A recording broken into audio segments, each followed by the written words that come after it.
Hey guys! Hi. Hopefully people come on in. What are you planning on reading today? I'm going to be reading this. It's the third book in the series, and I am close to being done, so I'm hoping to finish it today. Nice. I'm planning on reading, it's either I'm going to be reading more of Book Lovers by Emily Henry. I also have, let me look at what the title is again. I started this book yesterday, Bad Boys Break Hearts, so I might be reading that. Well, hello. Nice to see you. Hi. That's my best friend, actually. Awesome. So glad you could make it. What will you be reading? I know she just bought the first couple books in her favorite series because they got lost in one of her moves, and she finally got some of them back. So that might be what she's reading. Yeah.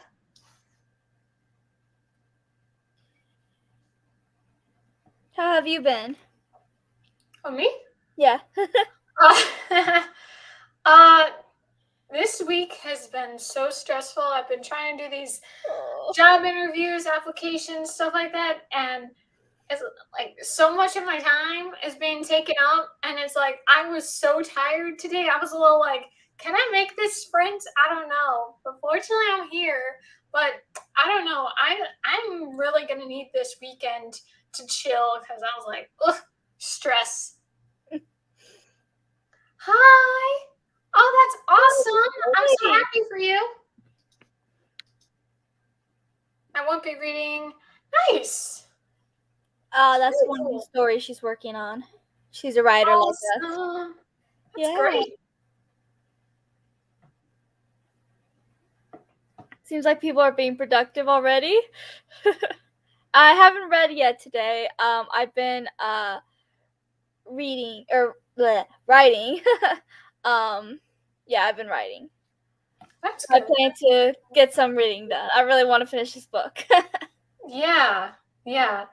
I'm about 9% into Book Lovers, and I only read that for about not even 2 hours. It's like an hour and a half maybe. So I got 9% into it, which is pretty good. But this Kindle book I'm reading, like I said, Bad Boys Break Hearts. I'm already 22% into it, and I started it yesterday. So I don't know, like if I'll continue. I mean, I'm gonna read it.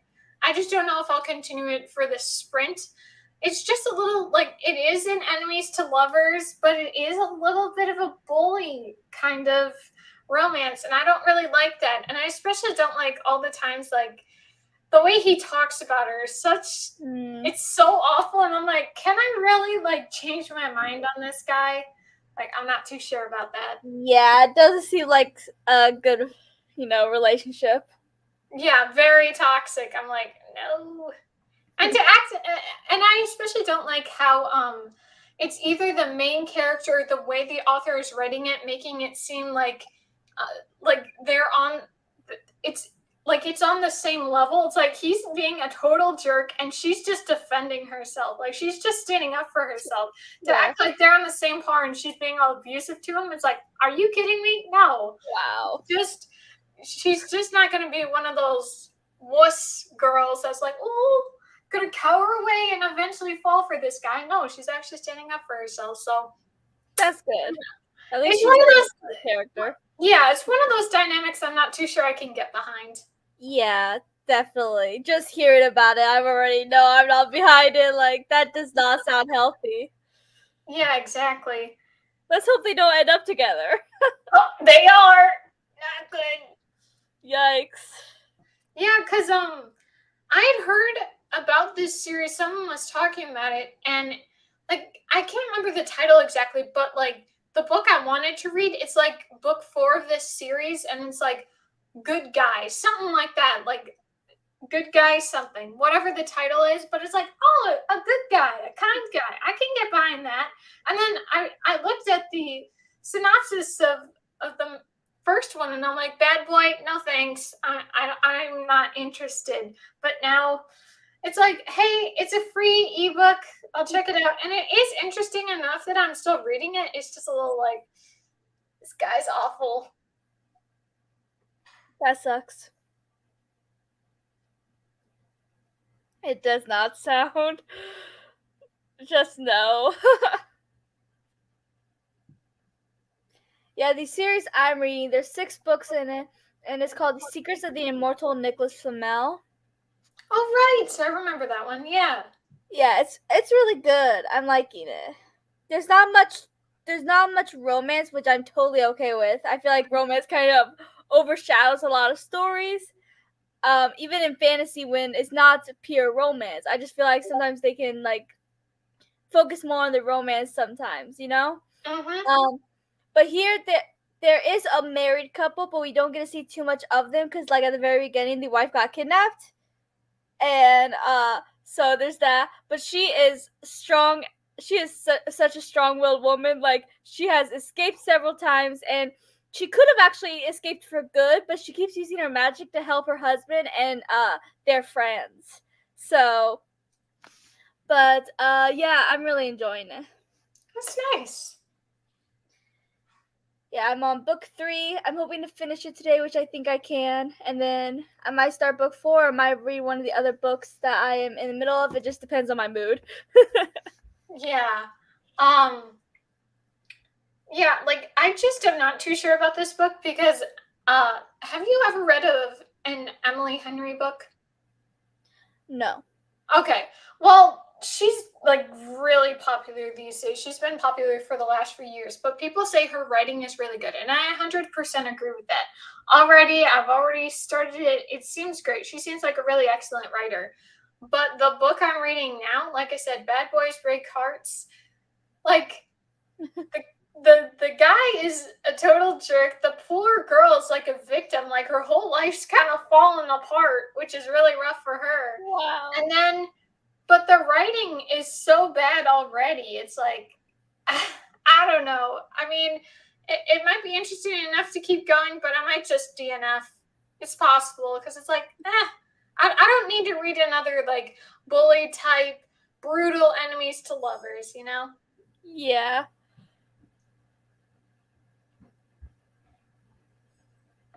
Nice. Yeah, that's her favorite. It's on my TBR. I'll get to it one of these days. Cool. Nice.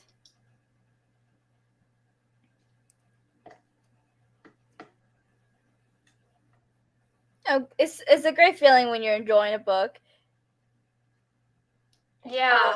I go ahead if you had something to say.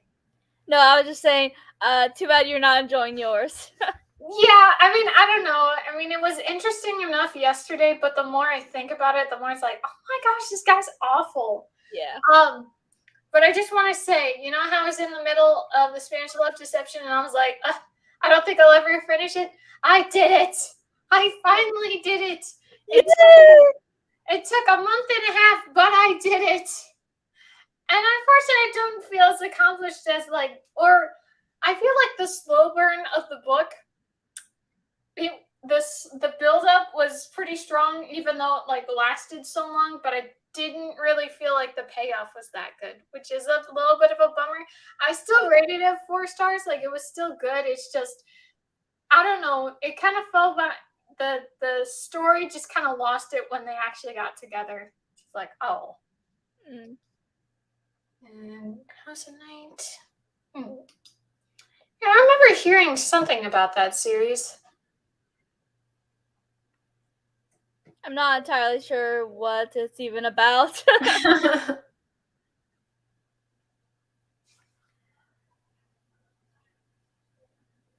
But at least you finished these. What did you say it was called? The The Spanish Love Spanish Deception. Love Deception. Okay, I almost said Love Spanish Deception. I was like, no, that doesn't sound Yeah, right. yeah. Yeah, it's a little mouthful, but it's like I finally read an actual book this year. Like it wasn't a short story, it wasn't a novella. I actually read a book. I was like, yes, I did it. It took too long, but I did it. Yay! Hello. Hi. Glad you could join us. What will you be reading? I'm hoping this means, now that I read The Spanish Love Deception, I hope this means that I actually can start reading again instead of it being like, you'll read a book a month, if that. So. You could do this. Yeah. I did not like that series at all. LOL, to me, the female main character was just really flawless and stuff. I don't know, not my thing. Okay. Yeah, we all have different likes and dislikes. That's what Yeah, makes it so fun to read. Oh, sorry. Yeah. That's what makes it so fun to read. You know, we don't all like the same thing and stuff. Yeah, I think We all have different opinions. Oh, go ahead. No, I'm done. Okay. Like I think I remember seeing someone rate The Fifth Wave really low, or someone like reacting to 1-star reviews of their favorite books, and they liked The Fifth Wave and they read it, and I'm like, how dare they not like this book? It's amazing, how dare they?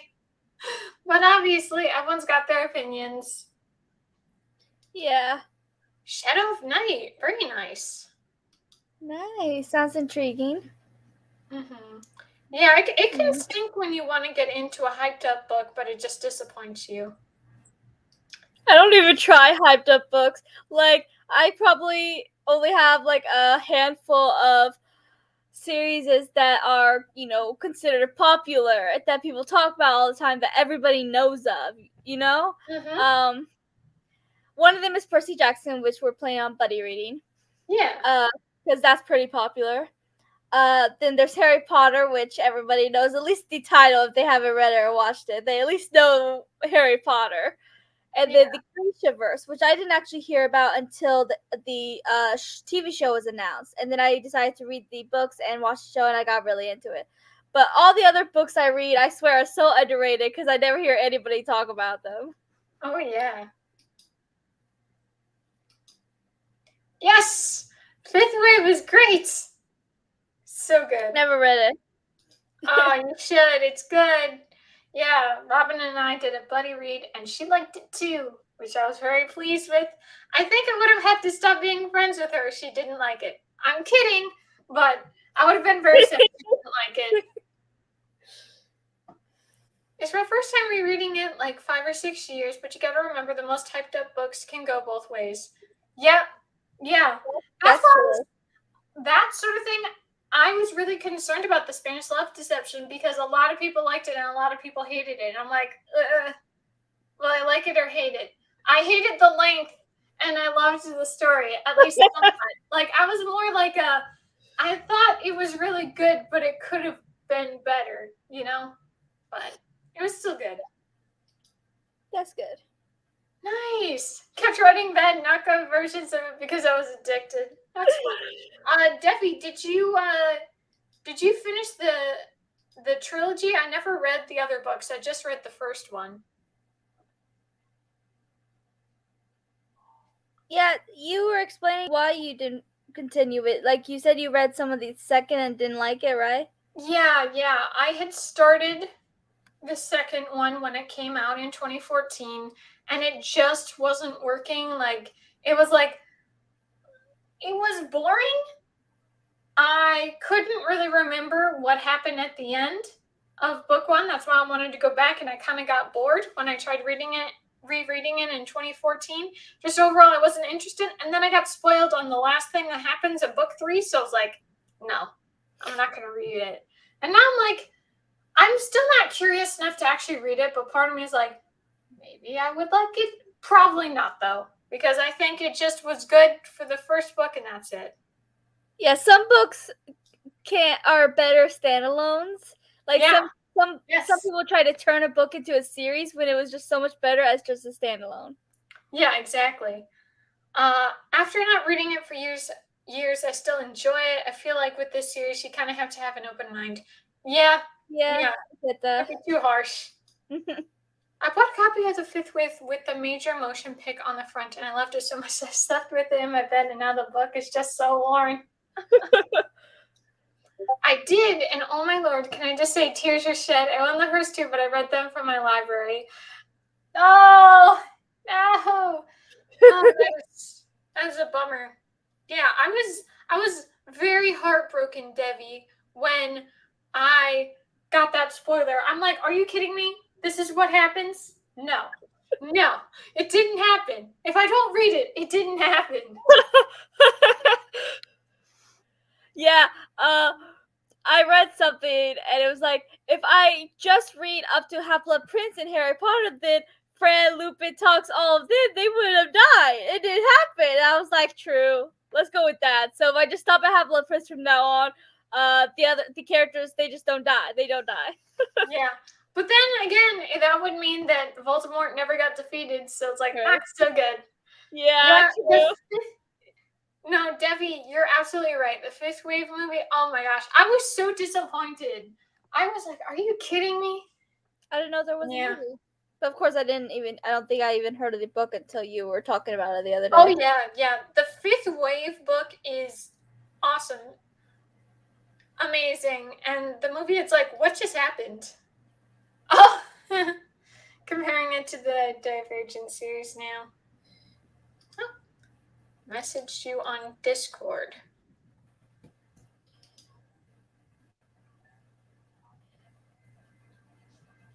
But yeah, don't you? I just hate when like a good book series gets turned into a really horrible, inaccurate movie. Like I haven't actually read Percy Jackson yet, but I did see You've heard about it. Yeah, I know enough, and it's like, and I have watched the movies, and the stuff I heard that they apparently the movies are like nothing like the books. Like they changed everything from the characters to several scenes that would never happened, and it's like they were trying to take the concept and turn it into something completely different from what I hear.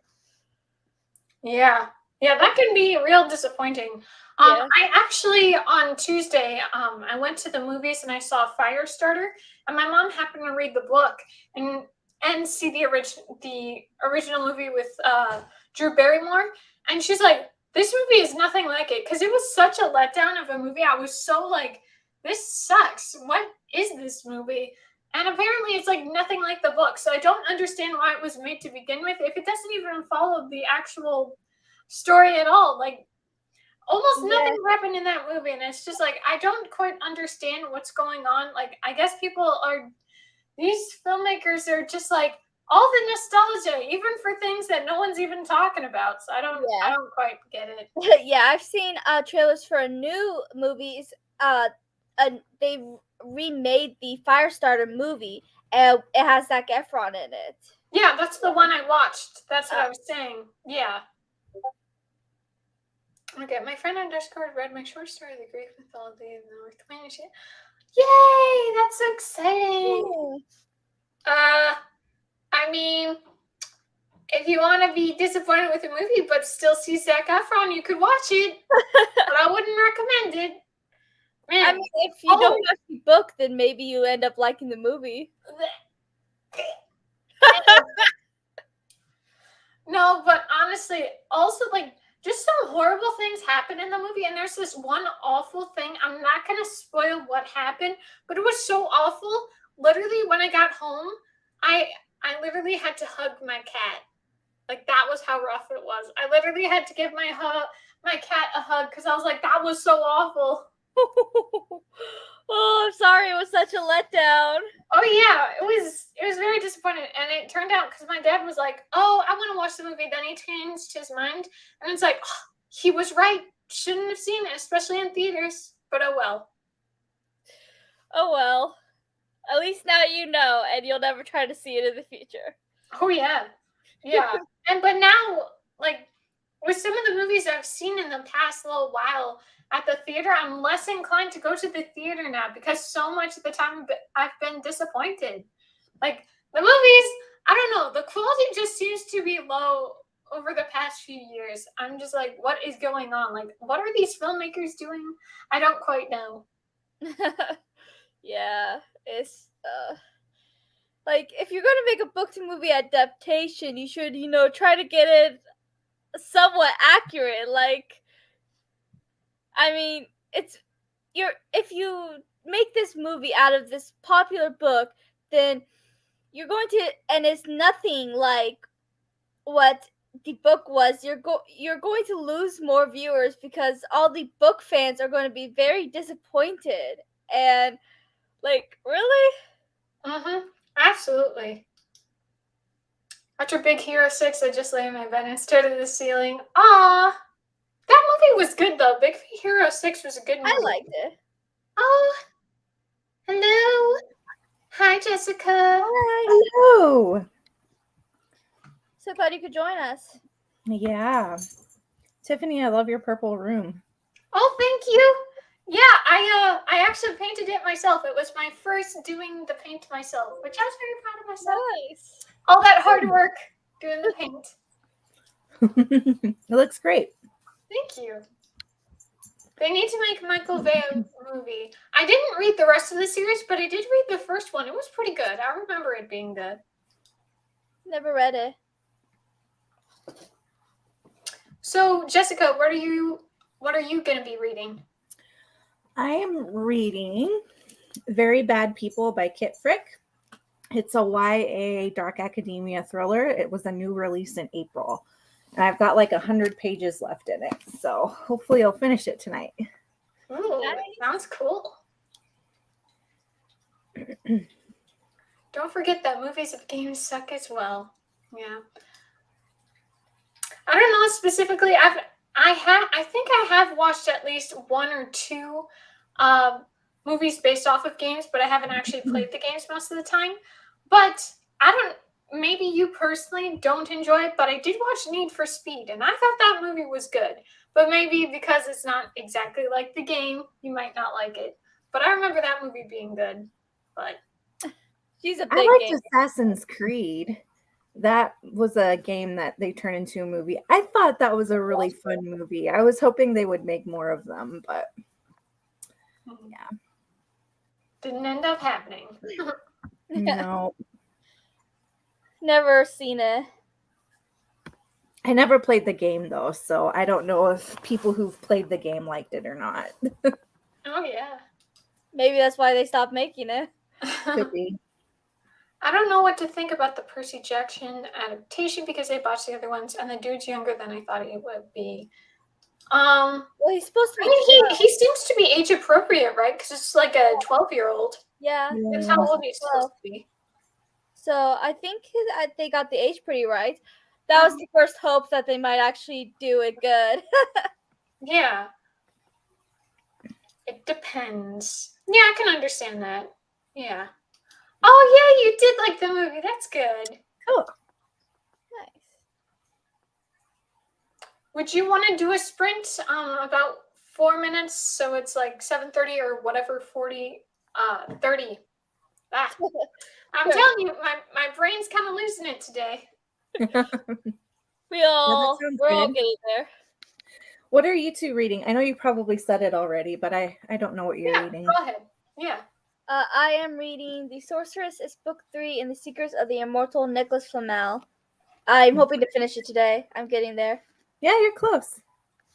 And I'm choosing between reading Book Lovers by Emily Henry, and I'm currently in the middle of this book. It was like one of those Prime reading free things, Bad Boys Break Hearts. And I was explaining to Joharra, even though I'm already 22% into the book and I only started it yesterday, I'm not so sure if I'll continue because he's a bad boy.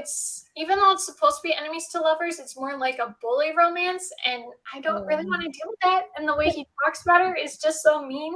So I might just DNF, and especially in comparison to Book Lovers, like this other book, like it has like such awful writing. Like it's not even on par as like the usual Wattpad writing. Like it's even worse than that. So it's like probably I'll just stop it. Yeah. It's not really compelling enough to continue.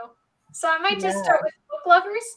I'm just a little concerned because I have so much, like, people have been hyping up Emily Henry like crazy. I'm just a little scared that maybe my expectations are too high. I'm just scared. I want to like her stuff. And so far I'm 9% into the book. I like it, but I don't want to be disappointed, you know? Yeah, understandable. Have you read anything else by her? No, I haven't. But I actually, I got People We Meet on Vacation. It was like one of those, you know, uh, on one of those thrifty sites. It's like, oh, you only have to pay for shipping. It's like, sweet. So I got that, and then Beach Read is available at the library. So I'm planning on reading those. I just haven't yet. Okay. But again, I think that's part of my hesitation. It's like, I don't want it to actually be like, I don't want to be disappointed. I want to be able to rate it 5 stars, just like almost everyone else, you know? Mhm. Yeah. I'm kind of scared to watch the new Uncharted movie. Well, I never played the game, but I have heard some things where people say that it's nothing like the game, or it's not very much like the game, and it didn't even feel that good of like an adventure movie. It just was not the same kind of quality as per usual ones. But hey, you might end up liking it, but I wouldn't say to keep your hopes up on that one. Is that the one with Sandra Bullock in it? Or am I No, thinking? that's The Lost City. That's like it's Okay. more, that one's more like a rom-com adventure. That's what I Uncharted thought. is like Okay. this, obviously based off the game, but they do seem similar, don't they? It's like they had to go to find a thing, you know? It's almost the same.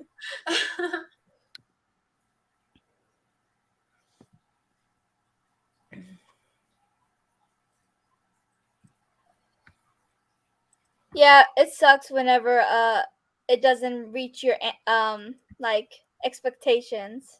Mm-hmm. And if you love the book slash game, and then the movie slash TV show just isn't what you had hoped, is nothing like you pictured from the book or game, then it's just you're just all upset. Mm-hmm. That's why I think they Yeah. need to do their research. Yeah. Okay, so would you guys want to read for 30 minutes? Sure. Sure. Okay. All right. You can start now. Happy reading, everyone. Happy reading.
All right. How was everyone's sprints?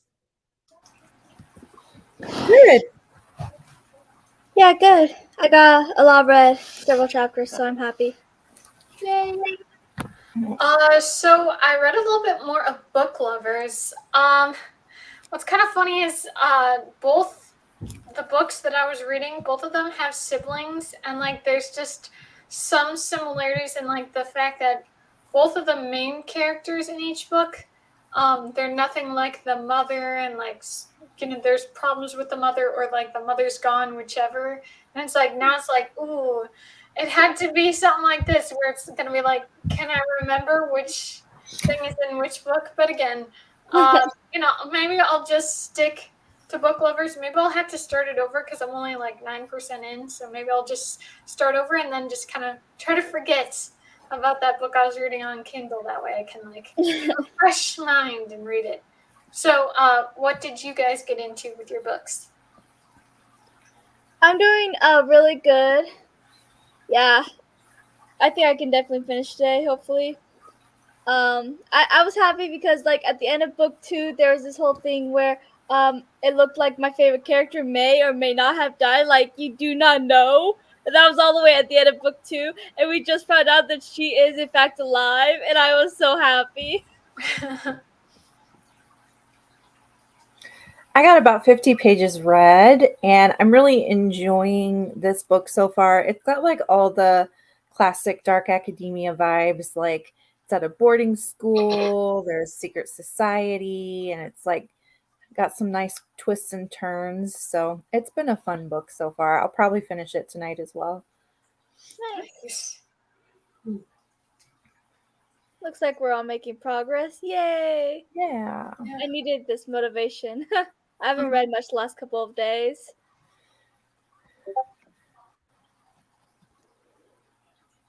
Have you guys been reading a lot?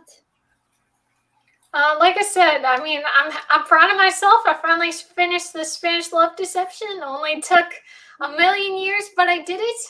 Like like I said, it's reading has been a little tough this year, so I'm just happy I'm doing it little by little. I'm doing it. So You're doing great.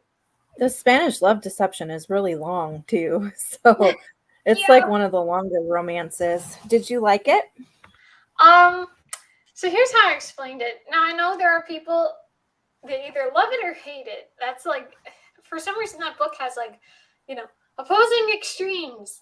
And I did enjoy the book. I did love it, a lot of it. And then I hated the length. I hated how I felt like the slow burn, even though the slow burn, it was a good job, it was well executed. I just thought that the payoff could have been better. So I was just disappointed. Like once they got together, I was just a little like, this isn't as fun. But I still rated it 4 stars. I'm still happy with the book. It's just, I think I probably would have enjoyed it more if I could somehow have gotten through it faster. But I'm just happy I enjoyed a book and I read it. Yeah. No rant review. Yeah, I haven't really been reading a whole lot either. I've had some time off work, and it's been like really nice outside here in Iowa, and I've just been like going to parks and walking my dog and spending time with my horses, and the time that I would usually be reading, I've been doing other stuff. So I've been reading the book I'm reading now for like a couple of weeks, which is not like me. So Yeah. I'm glad to like get through it today. Yeah, no, I know what you mean. I was explaining to Joharra. I started the Spanish Love Deception April 1st, and I only finished the book May 19th. It took me forever. Now, to be fair, Yeah. it wasn't like every day I read. Like, there were some library books I was trying to get through that I couldn't get through. And, there were other days I was trying other books, and, it just didn't happen. But I don't understand, like, a romance you really had to make it at 437 pages seems a little bit cheap to me. And there was definitely some stuff that could have been cut out. So it's like, no.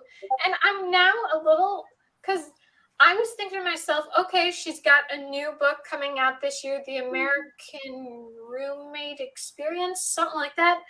And it's like, I had told myself, okay, I'm enjoying the Spanish Love Deception, so if I like it, I'll read the second one. But I looked, now that I'm done with the book, I'm a little like, I'm proud of myself, but I'm also like, now I almost look at the book with disdain because it's like the reading experience was kind of awful, even though I enjoyed the book. It was a very bittersweet kind of reading experience. And now I'm a little like, I saw the Goodreads. Apparently, it's like 400 pages, and it's like, are you serious? That one's gonna be long too. So I'm a little not so sure. Or maybe I'll try to just like get the audiobook or something. That way, I could like get through it. It's like, hey, it was good, but I don't want to spend a month and a half into it. So Yeah, audiobook might be the way to go for that. yeah. Yeah, probably. Yeah, what was happening for me was now, because it's kind of a complicated thing. Like I was saying, it's just been a while since I've like been able to get into a book. That's why uh, I've read 2 short stories. So 1 novella, 1 short story. That's all I've read this year. And then I finally finished an actual book, The Spanish Love Deception. But yeah, it's just been really hard for me to read or to focus on it. And I think there could be a number of reasons, but like I was trying to like read aloud to myself and I was able to get through it faster at times, but then sometimes I just have to like read a line over and over again. And it's like I don't know what the problem is, but for some reason I just can't focus all the time on a book. Like I can focus on TV, I can focus on what I'm reading on Twitter or something, but I don't understand why reading it doesn't quite capture my attention as much anymore. Yeah, Interesting. yeah, we all that happens to us all sometimes. I feel like Mm-hmm. I feel Yeah. like that happened to me last year, but I was in like a really bad slump last year.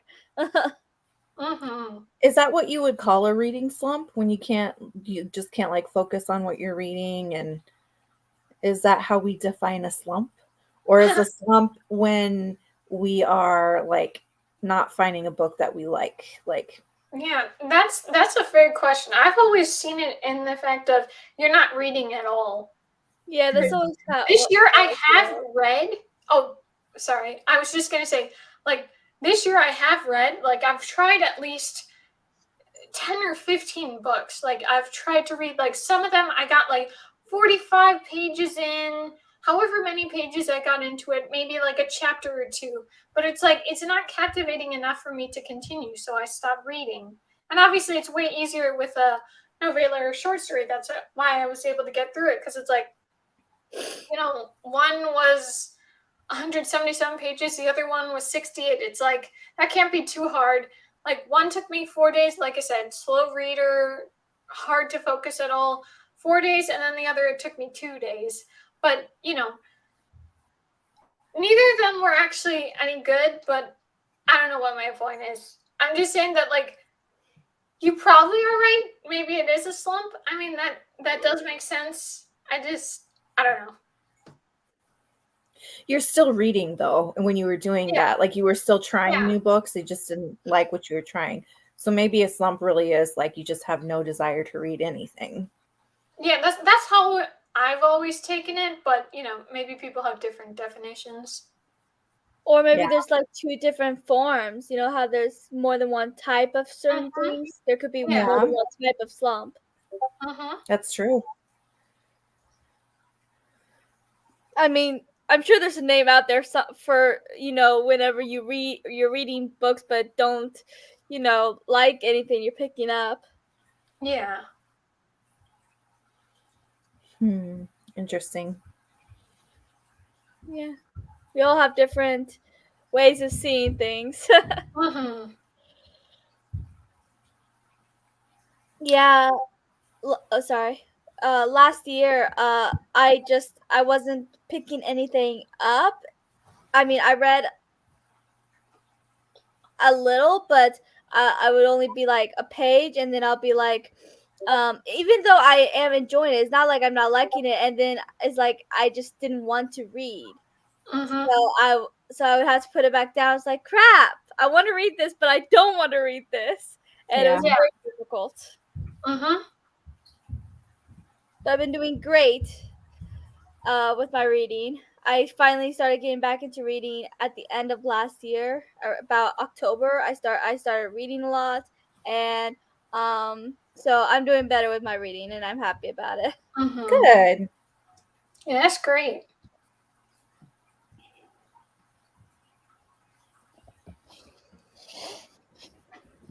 Are either of you very visual readers? Like, do you see it in your mind's eye, like visually what you're reading? Um, Very much so. that's good.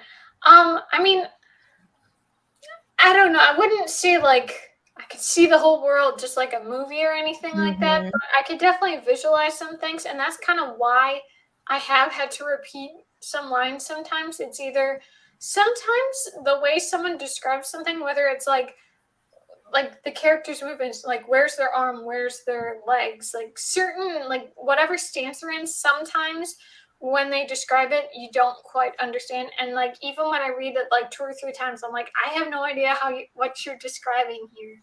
uh but I could definitely read like that. I could definitely visualize at times. Yeah, I don't know. Like I said, this week's just been rough. So like my brain's just kind of like I'm operating on like one brain cell today. I don't know. I'm just Fair like. enough. No, I think your answer makes sense. Like, I'm kind of the same way. Like, I can visualize some things really easily, but then Yeah. other times I'm like not seeing anything at all. Like, I'm just like Right. hearing the conversation between the characters, or I'm just like thinking about a concept or something. Um, but Johara, it sounds like you see things almost like you would in a movie. Yeah, yeah, pretty much. I feel like everyone like sees for the same scene in the same book, people can see different things. You Yeah. know, they can however their mind sees it, and so yeah. But I am a very visual person, so I definitely see things pretty clearly. Like when it's the same way when I'm writing. It's like I can see it so clearly. Even when I'm not writing, I'm just thinking about my book, and these scenes pop up in my mind. When I come up with a new idea, I don't just say, "Hey, this would be a cool idea." I literally see the scene that for the idea play out in my mind like a movie. Mm-hmm. That's cool. Yeah. Yeah. It can happen and it can not happen. I mean, Yeah. like I've always like I remember when this was like when I first started getting into reading, like or getting back into reading. That was like I was either 12 or 13, and like especially when they describe say like the love interest or something, I would always imagine. I used to be able to like imagine like an actual guy's face and like the body whatever, but then it started like the face got all fuzzy. It was like you couldn't even see the face anymore. It was like, headless. And it's like it's so weird how like, Mhm. what you visualize, you can kind of lose it, or just different things happen. I don't know why. But Yeah, no, that happens to me a lot with descriptions of faces and things like that. So, like, what I have to do to keep it consistent is fan cast an actor as Mm. that character. And then, like, I can see them more consistently. But then I get distracted, like, trying to see, like, who would play this part? And, like, take like 30 minutes trying to figure out who that actor would be. And then later on down the road, I'm like, oh, maybe this actor would be a better choice for that part. So that, like, can get distracting in itself. But yeah, the same thing happens with me where it's like their faces just kind of get fuzzy and Mhm. you don't see it very clearly. Yeah, I mean, Tiffany, I have a suggestion for you for trying to get more reading done. It might not work for you because everybody's different, just because it works for me, but it's worth a shot if you want to hear it. Mhm. Um, Sure. yeah, so I when I was in like second grade, I was diagnosed with ADD, and Sorry, could you start over? The dog was yeah, barking. when I was in second grade, I was diagnosed with ADD. I had to take medicine for it and everything, and I don't take medicine for it anymore, but I still have like focusing issues, and I've realized recently that I have a lot of trouble with like silence. Like I can't sleep in complete silence, can't write, can't read. So what helps me get actually focus and narrow my mind down to one thing to focus on reading is to listen to music or something in the background and then read, and then I can just narrow my mind down to one thing instead of a million things, and I can focus on reading and get more read. Oh yeah. I mean, I used to be able to do that. I used to be able to read and listen to music. I mean, that was like it was like exactly what I did. I totally understand, and I used to be able to do that no problem. I've tried it. I don't know. My attention, my focus, something about reading, and it could be maybe it's because of how bad my experience has been since I started BookTube that majority of the books I haven't enjoyed. I'm not sure. But there's just something about the medium of reading where it hasn't hit the same as it used to, even a couple years ago. Um, but I definitely know what you mean. But it was definitely working for me. Like I said, with like the Spanish love deception, when I was reading out loud to myself, because it was like if I'm in my head, like sometimes my thoughts are just like that's more what my brain wants to focus on rather than the books on the page or the words on the page. You get what I'm saying.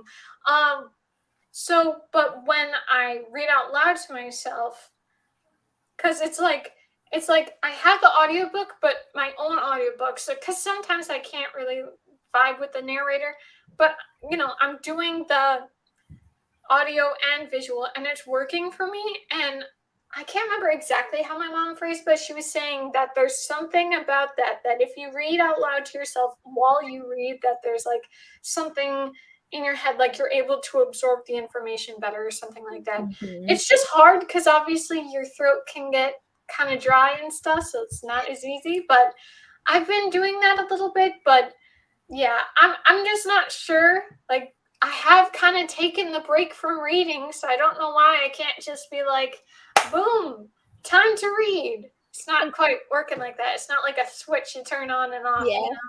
And that's okay too, I mean, every so often we just need breaks, and Mhm. you shouldn't try to force yourself to read if you're not enjoying anything. Just whenever your love for reading comes back, Yeah.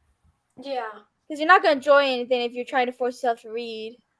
Because even if it's a book Right. you might like, if you're forcing yourself to read it, if you're not in the mood for it, then you're not going to like it. Yeah, And you know. Go ahead. if you force yourself to read when you don't want to read, you might just extend that slump out longer. Yeah, Than had you exactly. just taken a break for however long you needed and then come back to it. Yeah, that might happen. And I think there's a number of reasons, like I said. And I think also like the Spanish love deception, it was a fake dating trope. I do think it did better than a lot of other fake dating tropes have done. Like I said, like there were some things they did better with this story in comparison to others. I don't think everything was quite molded, perfected the way it could have been as some other stories have done in the past, or just like I just think it could have been done better. It was still good, just not like the exceptional, perfect job, awesome. But it could have been maybe if I had like let the Spanish love deception given it even more time. But again, I would have been even more angry at the book because I just see it on the bookshelf and be like, how dare you not let me finish it? Yeah. But I don't know. Yeah, like with what Jessica was saying about it might extend your reading slump. I think that's what happened to me last year. Like it was I wasn't not enjoying what I was reading. It's just I was trying to force myself to read when I didn't want to read, and I feel like my reading slump was just so much longer than it would have been if I just would not have read at all. Right. Mm-hmm. So don't do that. Yeah. Yeah. Yeah, it's just now that I've gone to the library and stuff, and there are some books that are like intriguing I want to read, and sometimes I'm able to read a little bit. Um it's just hard because now there's like I was looking at Livy and I was like, oh, I found this really interesting book and I want to start reading again. And it's like, well, I've got some library books I have. I had the Spanish Love Deception and Finish, which I'm glad I did finish. But yeah, it's just hard. It's like there's motivation to read, but there's also the focus. The focus seems to be the big problem because there are times when I really want to read something, but it's like I can't focus, so I don't know. Yeah, I like the way that you piece that out. Like, there's a difference between the desire to read and the ability to read. Like, that's a good point. Yeah. Yeah. Because It's sad. I want to read. I don't know why it's not working. yeah, that sucks. Hopefully it'll click for you. Like, something Yeah. will happen where it clicks and then you can get back to reading and enjoying the process. Yeah, for sure.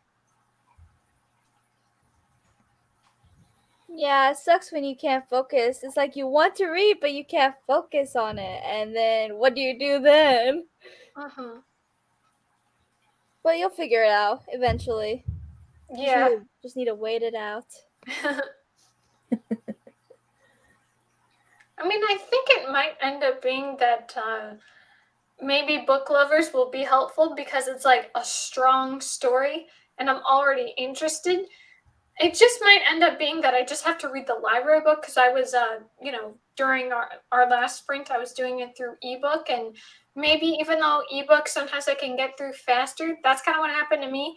I was reading the Spanish Love Deception. I was reading the physical version. And then for like finishing the rest of the story, I was reading it through ebook. And yes, it's faster to read it at times, but also like it sometimes when you kind of just quickly switch over to a different format, it almost feels like a different book. And I think that might have been a problem too, but I'm not sure.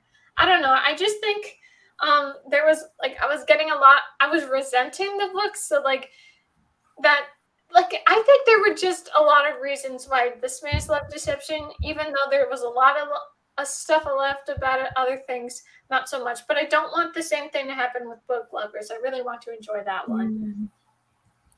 Book Lovers is shorter, right? Yeah. It's still, well, I'm trying to remember. It's like 357 pages or something like that. But it's far more reasonable than 400 plus. Are you kidding me? Yeah, certain genres I think do better with shorter books. Like, I think like a mystery does better. Mystery thriller is better in a shorter book. Romance is better in a shorter book. And like once it gets to be 400 pages, then it loses something. Oh, 100%, 100%. Yeah. And also, I would say a big problem with the Spanish Love Deception is, I mean, it was so slow burn. Like, are you guys gonna read it, or is it okay if I tell you? No, I'm not gonna read it. So you can spoil it. About 80% into the book is when they get their first kiss, but then it's like they're doing things all at once. Like it was like this whole time she hated him, then was like, oh, he's okay. They're kind of aligning, and then it's just suddenly kiss, have they do their thing, and then it's like they love each other. It's like whoa, like you did establish this. You can't just be like, oh, they're it was like going on a sloth love level step, and then they just sprint, and it's like that does not work. So I just think a lot of whether it's editing, pacing, there was just something wrong. And I hope maybe, I mean, I don't know for sure because the Spanish Love Deception is so hyped up that maybe the author will just be like, well, I did everything right. It's like, no, a lot of things were wrong and you should try to fix it in your next book. And it was her debut, so good job that she was able to hype people up, but a lot of things could have been fixed too. Yeah. Makes sense. Yeah. Yeah, but I mean, it's just her debut, so perhaps her later books are better. Like the debuts are never the author's best work, because it's their first, and a lot of times they do stuff wrong. I mean, I've been there, I did wrong my first time, but I'm working to better it. So as long as you learn, then that's good. You're getting somewhere. Yeah, it's just I mean, there's a lot of reasons, and I don't know exactly how I'm going to go about my review because I do definitely plan on giving a review for it, whether it is in my May wrap up or whatever I'm going to do. But I just got to figure out what I want to say because it's like, I don't know. It's some complicated feelings I have for that book because it was like while I was reading it, especially when I was like able to get into it and go pretty fast, but like it was long chapters, super slow paced. Like there was just a lot going on, but also nothing happening. So it was just a little like it doesn't quite make sense why it was so long. Like I could deal with a fantasy being 400 plus pages, but it doesn't make any sense for romance, especially when it wasn't like it wasn't like over years. This was like over like a week or a weekend. It's like you cannot get away with something this long for that short of time. Oh, Well, no. I mean, like, was the book just about these two characters? Was there like other characters that was it about? I mean, it was primarily focused on them. Like there were some subplots, but it was really focused on them. And I find it so funny like there was this whole thing happening in the beginning of the book and it was like, "Oh, she has to work on this thing. This is a big deal. A lot of sexism was involved here." And then they breeze over it at the end of the book like it was like an event that we didn't even really need to focus on, like it was addressed in like 2 sentences and it's like, are you kidding me? And then like the very wedding that she's going to, they just kind of are like, okay, the wedding happened and then they're about to, you know, they got the sexual tension is going on, whatever. So like the actual wedding ceremony, it was like over in 2 seconds. It's like it was weird how some things like someone made a fair point. I saw a review. I was looking at some of like the like 3 stars. Like I could maybe, even though I may not agree with everything, but look at the 3 star ratings, see what people thought. And one person was making the point like there was so much internal dialogue, and um, there was like a point where it was like an event that was happening for 1 second, or in her mind she was like it could have been addressed in 2 sentences, but she dragged it on for like 10 pages. Like it just made so much less sense, you know? Yeah. Yeah, yeah. Just it seemed like there was just so much, and I mean, I'm not much a fan of just a romance, like pure romance.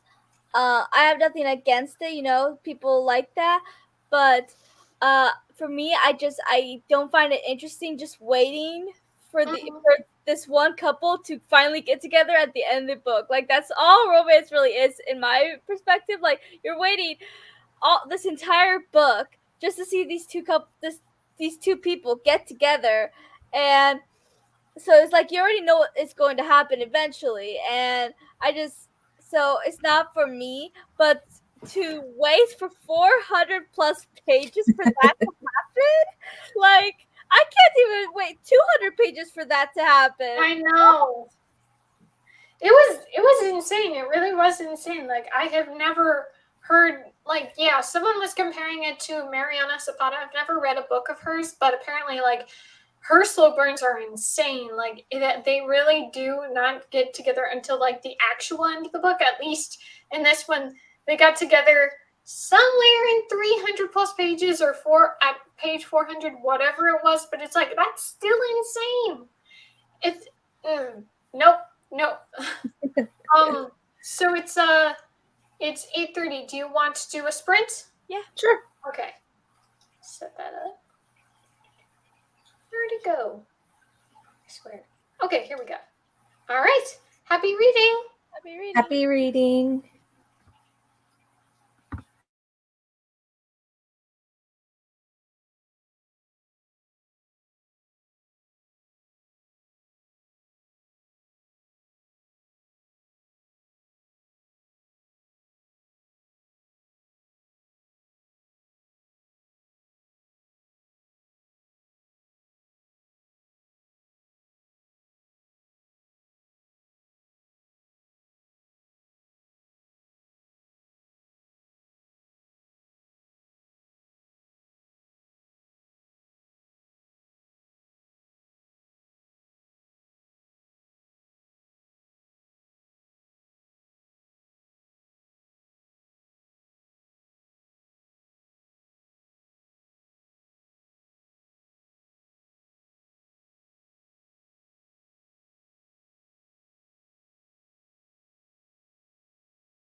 All right, how are your sprints? Good, yeah. I didn't get as much done this time because I took a little break to get a little something quick to eat. But I still made a good amount of progress, so I have less than 100 pages, so yay. Well, that's still good. Hey, Good. Robin. Hi, Robin. So good to see you. Are you reading anything or writing? Let us know. Yeah, I didn't make as much progress either. I don't know how it ended up happening. It slipped my mind to link this thing to Twitter. So I was trying to do that, during our sprint. I was like, oh shoot, I forgot, because I was trying to promote it like, oh hey, we're doing this sprint, and then I'm like, hello, what about the link? And it's like, oh, fair point. So hopefully some people see it. It's like, we're currently doing it, guys. Maybe you'll tune in. Yeah, I saw it and I retweeted it. Thank you. Yay. So I read a little bit more. I'm not too sure about this sister, the sister of the main character in Book Lovers. I mean, I'm sure she's not supposed to be an antagonist. She's just supposed to be different. But I'm not too sure because I can definitely more relate to the main character. Like, she just prefers to be doing her career, just be living life, and the sister's like, no. It's time for a love story. Time for you to get some dates going. And it's like, she's like, I am not interested. No, thank you. But she's going to appease her sister. They're going to go on this little trip. So, but I know what, or at least some parts of what's going to happen because of the synopsis. But it should be good. I just am not sure if I'm going to like this sister because I just don't like how pushy she is right now.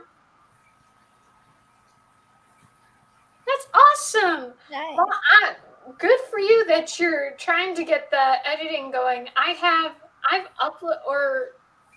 brought my footage to my computer, but they're just sitting there. I'm a little intimidated by all the footage, so I'm just not sure when I'm actually going to do it. But I hope I can get these videos out. I want to. It's just a little, I don't know. I mean, I've been stressed, especially this past week. I just got to find a good, nice time, but it's going to be nice. I go on vacation on the Friday. So, next Friday I should be having a good old vacation, and maybe I can finally chill and just relax and have a good time. And maybe when I come back, I'll be refreshed and good to go. Maybe I'll be able to read like bing, bang, boom, do some editing my videos. Who knows what? Yeah. Where are you going to go for vacation? I'm going to visit my friends and family in Illinois, so that should be fun. Cool. Thank you. So, how much progress did you make, Jessica, on your book? I'm really, really close to being done with my book, and it's getting super exciting. Like, there was a murder, and I'm just, I can't wait for the next sprint. I'll finish it on our next sprint. So, yeah, that's very exciting. But I think also because it's been, like I said, I don't quite know what's going on with my reading. It just hasn't been the same. But now I've gotten so much more excited for other people when I see they've finished a book or they're into a book, they're loving a book. I'm just like, I am so happy for you. I wish that was me, but I'm still so happy for you. What's the title again? It's called Very Bad People. Okay. Very Bad People. Maybe I'll check like a YA. out. Yeah, I think you might like it. It's like a YA dark academia thriller. Yeah, I remember I used to read mysteries and maybe a little murder. I just can't remember. It's been so long since I was a kid younger, but I remember that used to be a big thing for me. I used to enjoy that. And I just, it just kind of hasn't been I've been reading contemporary sci-fi. So it hasn't happened in a while. So, maybe I should just try to branch out, check out some other genres, because maybe, I don't know exactly what it is, but maybe if I try something new like that, could be fun. I know people have also been promoting a Good Girl's Guide to Murder. So maybe I'll Yeah. give that one a try, because I tried to read it one time, and I don't know if you guys, either of you, have ever tried to watch or listen to some of that true crime stuff, but it was giving me these vibes because we had to do it for class one time, and it was like the worst. Like, they had us listen to a podcast, and it just did not work for me, especially in school. Like, I have to be able to see it, and so like it was like one of my worst experiences in school. Was like so hard for me, so it's kind of giving me some flashbacks to that time when I don't want to have flashbacks. So maybe if I just give a little bit time before I stutter Good Girls Guide to Murder, maybe I could get into that too, because I have heard more people being like, oh yeah, this is great. So Yeah, I have it Yeah, on my I've heard to-go. good things. I want to read it. yeah. Yeah. I am loving this series. There's like several things I love about it. But one of my favorite things about it is that how fast paced it is. Like I don't know how much fantasy you guys really read. Mhm. But that's like 98% of what I read. And it's like the first book in a fantasy series. It it's more on the slow side because like it spends like a good half of the book explaining the fantasy of this new world, which I can understand because sometimes you need a little explaining when you jump into an epic fantasy. But what I love about this is that it explains new things as it goes. Like if something new happens that we haven't been introduced to yet, it explains it real quick. There's action, like it literally started the action in the first chapter, and it's just so I don't think I've ever really read a series like that, where a fantasy series where it just jumps right into the action and is so fast paced, and I'm absolutely loving it. That's That's awesome. awesome. Yeah, I had there's a library book I still have. I don't think I'll be able to finish it before I have to leave for vacation, because I have to return those books before then. It's called The Infinity Course. I don't know if you guys have heard about it. It's a young adult sci-fi story. Basically, this girl dies. She's murdered, and she goes to this afterlife, and basically this AI that's kind of been under servitude, working for humans. Now the AI hates humans and wants to subjugate them and, extinguish them, kill them, and whatever. And so I was kind of interested in it. That's why I got it. And while I was in the middle of the Spanish Love Deception and I couldn't keep going, I tried that out. And yeah, I kind of did that where it was like more fast paced. It's like, it was either the first or second chapter, she's already dead. They already killed her. And it's like, oh, okay. We're getting into the business, but it's also really long. I don't know. I think I just need to start with some shorties before I get back into some long books. Fair enough. I mean, these books they are over. I don't think all of them are, but this one is over 400 pages. But there's so much going on, and there's like different groups of people doing different things. Like there's the main group while they're trying to save the world and stop the villains. Then there's the kidnapped wife, and it shows what's going on with her and how she is coping with being kidnapped in Alcatraz, how she's trying to escape and all that. And then it goes to the villains and shows them, trying to get a hold of the good guys. So a lot is going on, but it's also not, at least for me, it's not too overwhelming. Like at least I am doing a good job at keeping up with all the moving around. I don't know if everyone could, but I love how fast paced it is. Oh, that's awesome. Nice. To answer your question, Robin, I'm doing what I did last year, so I'm visiting friends and family in Illinois, and I'm hoping it is a very good time, because even though I was happy to see my friends last year, it wasn't as exciting of a. I kind of hyped it up too much, and I think I was just disappointed by the trip. But I'm hoping this year it'll be fun. Like my best friend and I, we're going to an amusement park for the whole day, so that should be a lot of fun. I'm really looking forward to that. And then one friend that I couldn't see last year, we're supposed to see each other this year, so that should be a good time as well. But I'm just gonna have to see what happens. What I end up doing. I'm gonna go on a plane by myself, and even though I'm a little nervous, I'm also excited because it's like independence. I'm becoming an adult, I guess. Yeah, maybe you could come and see me.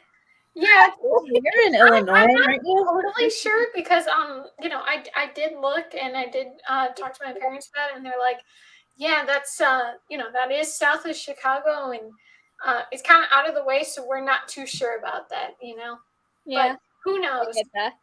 Yeah.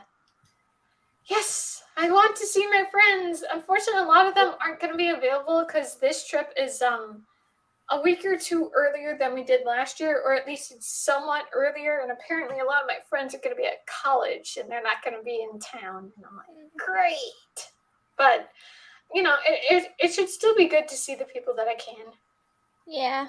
I like to go to Florida to see my sister, my aunt, and my friends that still live there. So that's always fun. Yeah.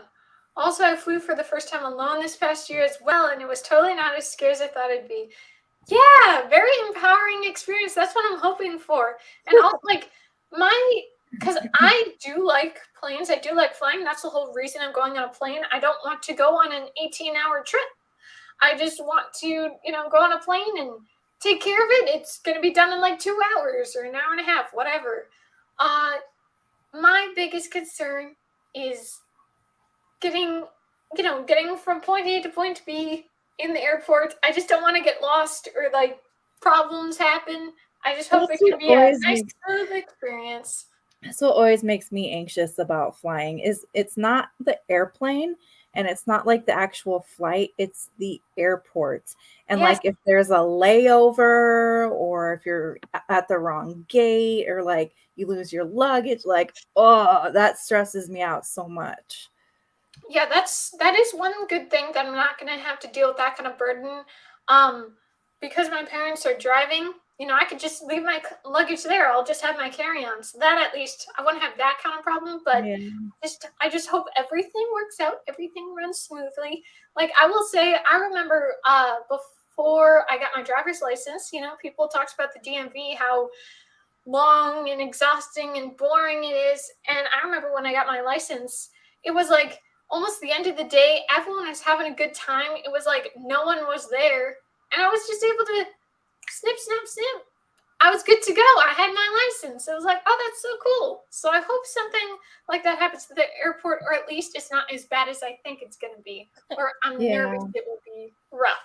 But I hope it's good. And I hope this like trip can really like, I don't know. It just seems like I'm in a bit of a funk, and I hope I can kind of get out of that. Maybe this trip will help me out. Yeah. Hope so. I prefer being on a car on the ground. I can't deal with the car ride again. That's like 36 hours if I call it round trip. That's just crazy. Yeah, that's too long. No, I think that's right. I mean, it's not.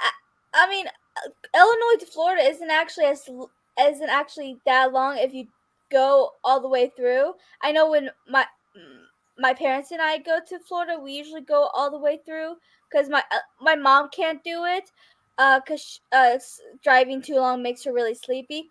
But my dad, he can be driving all the way through and only stopping for gas and quick snacks and restroom breaks. Like that will be all we stop for. So we are driving literally all day, all night, so we can get there within like 8 hours. Well, anyway. Yeah.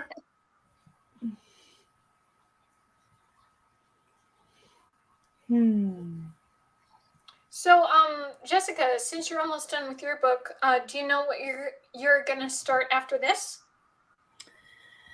No. I have a couple of options. I got an arc from NetGalley of this book about like decluttering your house. Nice. So I might, since it's like so different from the book I'm reading now, I might be able to pick that up and read it. I have book hangovers. Like I have a hard time like finishing a book and then immediately going into another book. So they have to be like really different from each other for me to be able to do that. I can understand that. I think I used to kind of have that feeling, but I would say definitely with this one specifically, like the Spanish Love Deception, since I finished it, I think because of how it was like, I had all this love for it, and then about 67% into it, I just was on a pause for a good while, you know? And then I got back into it and I was able to finish it in a couple days after that. I think I was able to have, like, I made my peace with it, like my resentful, loving peace with it. I mean, it's a very complicated feeling I have for that book. I think if it was like 250 pages, I would have loved it because it would have been like, hey, the payoff wasn't as good, but it was still really enjoyable. But it had to be 437 pages. Just cruel. Yes, I agree, Robin. No, And I do hope one day that I can. I'd really like to go on a private jet one day. I think that could be really fun, especially with how like nice and luxurious it can be. It looks so cool. I think that'd be really fun. I'm trying to work it out to fly to California and have my car shipped when I move. That's how much I dislike long drives. I know what you mean. I know what you mean. That's what I wanted to do when I moved here. I wanted it to just be like, can I just go on a flight? I do not want to deal with it. And I had to deal with it anyway. That's why I'm like so looking forward to just being on a flight. Like my parents have to leave the Wednesday and I leave the Friday and then I'm there. Like I don't have to worry about multiple days, which I'm very happy about. Private jet would be cool. I've never done that before. Yeah. road trips can be kind of fun sometimes, though. At least for me, they are. Oh my gosh, Jessica, that cat is so cute. What's his name? This is Elle. Oh, hi, Elle. So cute. When did you get this cat? Oh, I've had him a long time. Going on 13 years. Oh, so cute. Love it. Love it. We snuggle like this every night right around this time. So he was like, it's time for our snuggle, Mom. I'm so jealous. My cat, Precious, she's domestic short hair. She's she's like black and gray. She is not that kind of cat. She's like, I'm all for solitary. She's all about herself. She's like, the only time she'll give you a little bit of affection is if she's like ready for some food, and then she'll like rub against your leg, but that's about it. And she has a favorite, my dad, which is lame because she was my 16th birthday present, but whatever. Bummer. I've never had a pet. Maybe one day. Yeah. I don't know. I never really wanted a pet either. Oh my gosh. How could you not want this face? Yeah, Joharra! so cute. Adopt a kitty. I've never been. I mean, I like animals and all. I've just never been much of an animal person, and to take care of it, that's a lot of work. Of course, I do want kids one day, and that'll be a lot of work too. Yes, it will. But I plan on fostering, so I probably won't be getting a baby. I'll probably be getting an older kid, so it won't be as much work. So there's that. Still gonna be hard. I mean, it's a whole kid. It's a whole human being. It's like, whoa. But I'm used to it. I mean, I'm the oldest out of 6, and I help my mom a lot, so I am used to the children. My brother gets on my nerves, but I love him. Yeah. I could not deal with a kid. I am, in general, I'm not a people person. Like, for example, if say like there's a party or a gathering, if there's a pet, you know, like a dog, I'm just hanging with the dog. That's all I'm about. I love animals, but I really don't like people, and I'm kind of uncomfortable around kids. I mean, they can be nice, but it's just a little. I'm like, hello, child. It's like, what's going on? I'm just uncomfortable with people most of the time. I'm like, I don't know. You stay over there. You know, there's some people who can deal with kids, but that's definitely not me. I love kids. I mean, maybe I swear, I was, like, trained to love kids. I was only, like, a month after I turned 1 year old is when my mom had my first sibling. So it's like, I've always been I always had a younger sibling. I do not remember a time when I did not have a younger sibling. So I'm definitely used to them. And my mom was never much of a pet person either. So she never had any pets growing up. Well, she had pets growing up, but I never had any pets because she didn't want any. And because of that, I was just trained to want kids and not so much pets. No, yeah, I'm absolutely the opposite. I'm just like, no kids for me. Or dealing with other people's kids. I very much need to be drinking to be social at a party. Sad but true. The only time I'm drinking was for my 21st birthday. I only had I don't remember exactly what it was. It was like a strawberry daiquiri or something. I only had half of it. Like the taste of it was okay, but the aftertaste was like really bad. And I think also, even though I had eaten before, it was like it was kind of just a bad experience. It was like I was feeling a little nauseous or something, but I think it might have been I just didn't eat enough. So I'm just I don't know if I'll drink in the future. Like I have like these little tiny alcohol bottles, but I've never actually taken them at all. And I've like tried like a sip of vodka or something, but it's like, ooh, oh, that's a lot. But I'm also very picky, so I don't think alcohol is going to be something I do often. But I wouldn't be surprised, Robin, if I'm the same way, that I'd probably be more social if I was drinking. But I don't drink, so I don't know for sure. Yeah, I've never even had a tiny taste of alcohol, and I don't plan to. I plan to die without ever trying alcohol or smoking or drugs or any of that. I don't even cuss. Like, I am different. I am unique. I think they call that straight edge, don't they? Like Probably you're something straight like that. edge. Yeah. I've never heard that. Yeah. Yeah, I drink. I don't drink a lot, but I do like a drink every now and again. Yeah. Straight up vodka is nasty. Yes, it Yeah, I is. gotta mix it. I don't Gotta mix it with understand. stuff. So I like vodka with cranberry juice or vodka lemonade can be good sometimes. Yeah. I just haven't really experienced it at all. Like I said, I mean, it's been, well, it's May now. I guess it's been about 5 months since I tried a little alcohol, but you know, it's not too much of an appeal to me. But I don't know, maybe in the future I would try some. Oh, there we go. It's counterculture movement. Yeah, so like people who are straight edge, they don't drink, they don't smoke, they don't do any kind of drugs. They're very, I guess, clean cut, I guess you could say, but yeah. Well, that's me. Look into it, Joharra. You might find yourself enjoying, that community. Mm-hmm. Vodka cranberry, nice.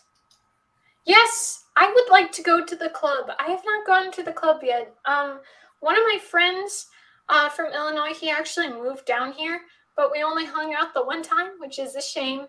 But we were planning on going to the club together, and that still hasn't happened. You know, who knows? Maybe my friend and I will decide to like go to the club, but I don't know. Maybe one day I'll go to the club. The funnest clubs to go to are the gay bars. You got to go to a drag show. They're so much fun. I think that's somewhere my best friend wanted to take me, give me a girlfriend and stuff, go to a gay bar. I mean, I'm in no hurry to get a girlfriend. I'm happy being single. I feel like that's very unpopular because I feel like most people are always like, oh, I want a boyfriend or whatever. But yeah, I don't want to go to a bar, period. She also said for my 21st birthday, she wanted to take me to a female strip club. Whoa! That was before we knew I was asexual, though. And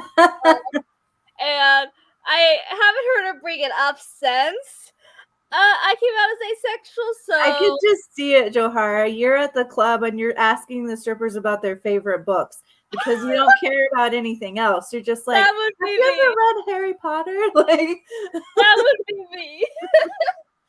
Yes, 100%. So Robin says, I'm not big on clubbing because I don't usually like the music. And meanwhile, the music is for me, but I think the club is just too loud. but I would definitely, I love EDM, so that would work for me, but with how loud it is, probably not. And she says, but I go sometimes for pride. I'm with you, Joharra. I'm comfortable being single now. Yeah. Yeah. Yeah, yeah. Mm-hmm. Yeah, That was so me. No, but I am 100% on the staying single. I have never actually been in a relationship, but I did, like try when I turned 18. I tried the dating apps. I've only been on like 4 dates though. Like almost every guy I've seen, I've been like, okay, I'm done. Nice seeing you. See you never again. But I don't know. I think it might stay that way. So far, I just haven't found a guy that I'm like, woohoo. Yeah, no, it's good to be picky. It's good to be picky. You don't want to end up in a bad situation or something like that. Yes, they do. They 100% suck. That's why, like, I'm so sad that I ever tried the dating app. The dating apps are the worst. I actually am on a dating app. Do I ever use it? No, I do not. Yeah. I was curious about it one day. But yeah, I never really go on it. I mean, when it happens, it happens. I am like, I don't know how to explain this. Like, I am a very much a people person. I love people. I love talking and making friends. I mean, I'm a very friendly and talkative person. And once you get to know me, you will want me to shut up.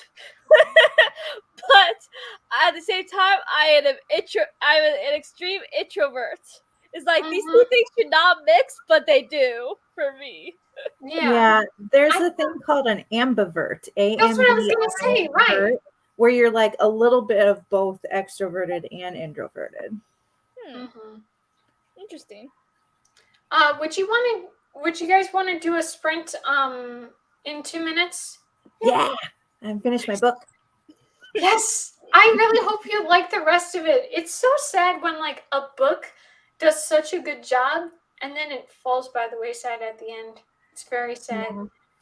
But I do remember this one book. It was called Tell Me 3 Things. It was like a secret identity, and that used to be like a huge trope I really enjoyed. I think I've just kind of grown out of it, or I haven't found one recently that I've enjoyed. But even though the book very much disappointed me, the ending when they like they unite and it is him, because there were so many times I was like, wait, is it this guy? Because it was more of you couldn't tell actually who it was. It wasn't like super obvious who it was, and I was like, oh, it's this guy, and I was like, wait a second, maybe it's not. And so this whole time I was like, it's not him, and then it was him, and I was like, oh, yay! But it was like really good. It was like something where it was, she thought it was someone else. Like she was literally talking to the guy that it was, but she talked to someone else and thought it was him. And then like he texts her and then he looks at her and they just have a moment, and it was just so cute. Like either way can work. I mean, to be fair, if a book is good and it falls by the wayside at the end, I can give it a little bit more leniency, because it's like, okay, the author just didn't know how to end it, versus if the book's bad but the very end is good, I can't be too lenient on it, because it's like, hey, you did a good job on this one single part, Yeah, it's a good point. Yeah. I hope one day, whenever I finally stick it to the man or something, when I finally actually write a book myself, I hope I will be one of those people that can do the whole thing. I can like write a fully fleshed story. It's not like, oh, her start was good but the rest was bad, or most of the story was good but the ending was bad. Something. I would be very sad if I mean, I know everyone's gonna, there are gonna be harsh critics for my stuff, which is sad, because it's like, oh no, I've been speaking too much on the harsh things and everyone's gonna, attack me. But I hope one day I'll be able to write and for it to actually be good. I would very much like people to like my writing. Yeah, I hope mine are good, like the ones I have published and the ones that are to be published. The people that I have talked to that I know have read my books or are currently reading them, they seem to really enjoy it, which makes me happy. I haven't actually met someone who did not enjoy one of my books yet, so Good. That's good. Let's hope it stays that way for a little while Yeah. longer. For sure. Thank you, Robin. Maybe, during the writing sprints, or if you want to hear a little today after our sprint is up. But I definitely want to share because I was explaining to Joharra when we were on her writing sprint this past week that there's a book concept that I've had since I was like 14. I've had it for a long time, but there was like this one character, I couldn't tell his motivation. Like, why were they best friends for this long? And he just stopped talking to her. Like, what was the reason? Like, at one point, I thought maybe this will be the reason. It was still like a very far-fetched reason, but it was like, maybe that'll work. But then, it was like a week or so ago, I figured it out. Light bulb went off, and I was like, oh, yes, this is the motivation. And so I'm very excited to write it. It just hasn't happened where I'm like, yes, I need to write it down right now. But at least I have it, I figured out his motivation. And so it's like more like an outline. And maybe at some point I can, expand more into it. Shoot, I don't know why every time I try to click, it won't work. There we go. I look forward to never reading the reviews, even when my book becomes published. Yeah, that would just be sad. Like, it's happened to me where I psych myself up for a book and then I see bad reviews and I'm less inclined to read it. So it'd be rough to see the book you've spent your whole life on or however long and people hate it. And it's like, oh no. I have some really good reviews on my on Amazon for my books, and they made me feel so good. It's like, yay! I'm actually a good writer. Absolutely. Okay, so it's 32, so I guess we can come back at 02. I don't think I have done that before, so let me just create a new one. Reading 03. We'll do 03. Maybe I already have that. Anyway, okay, so we will be back. 03. Happy reading. Happy reading.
right. How was everyone's sprints?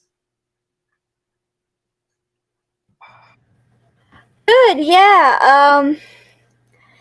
It's really exciting. Like, as soon as you think something good's gonna happen, something bad happens, and it's like they can never get a win. Like, a couple characters were about to finally go rescue the wife. I've said has been kidnapped since the very beginning, but then where they were trying to travel to her because she's in America and they were in Paris, they were trying to get to her, and they accidentally went back in time a million years. So now they're on their own and she's on their own, and it's a big mess. Oh, snap. This is How about you, Jessica? Oh, yeah. Years is a long time. I finished my book. Yay! And I mostly liked it. It ends on kind of an open ending where you don't fully know how it's resolved, which bugs me a little bit. But overall, I like the book. That's good. I do not like open endings at all. Yeah, me neither. And what especially annoys me is, like, if they just want to do it for themselves, fine. But I'm sick and tired of, like, and I'm thinking more like how, like, teachers are literature people, but they're like, oh, it's all deep. You're a smart author if you make it open ended. It's like, just give us an ending. It's not hard. I sometimes think it's a cop out. Like they don't know how to end it, and so they're like, "You figure it out." Exactly. I've always thought that maybe it's because they are considering doing another book, but they're not sure, so they want to leave it for the possibility, but then they never end up making another book. Yeah, that's a possibility too. Who knows? I finished editing my video. That's awesome, Robin. Nice. That's great. For my sprint, I had a little snack. We got some watermelon, so I had some watermelon. I love watermelon. It's been a while since I had it, so I was very happy I had that.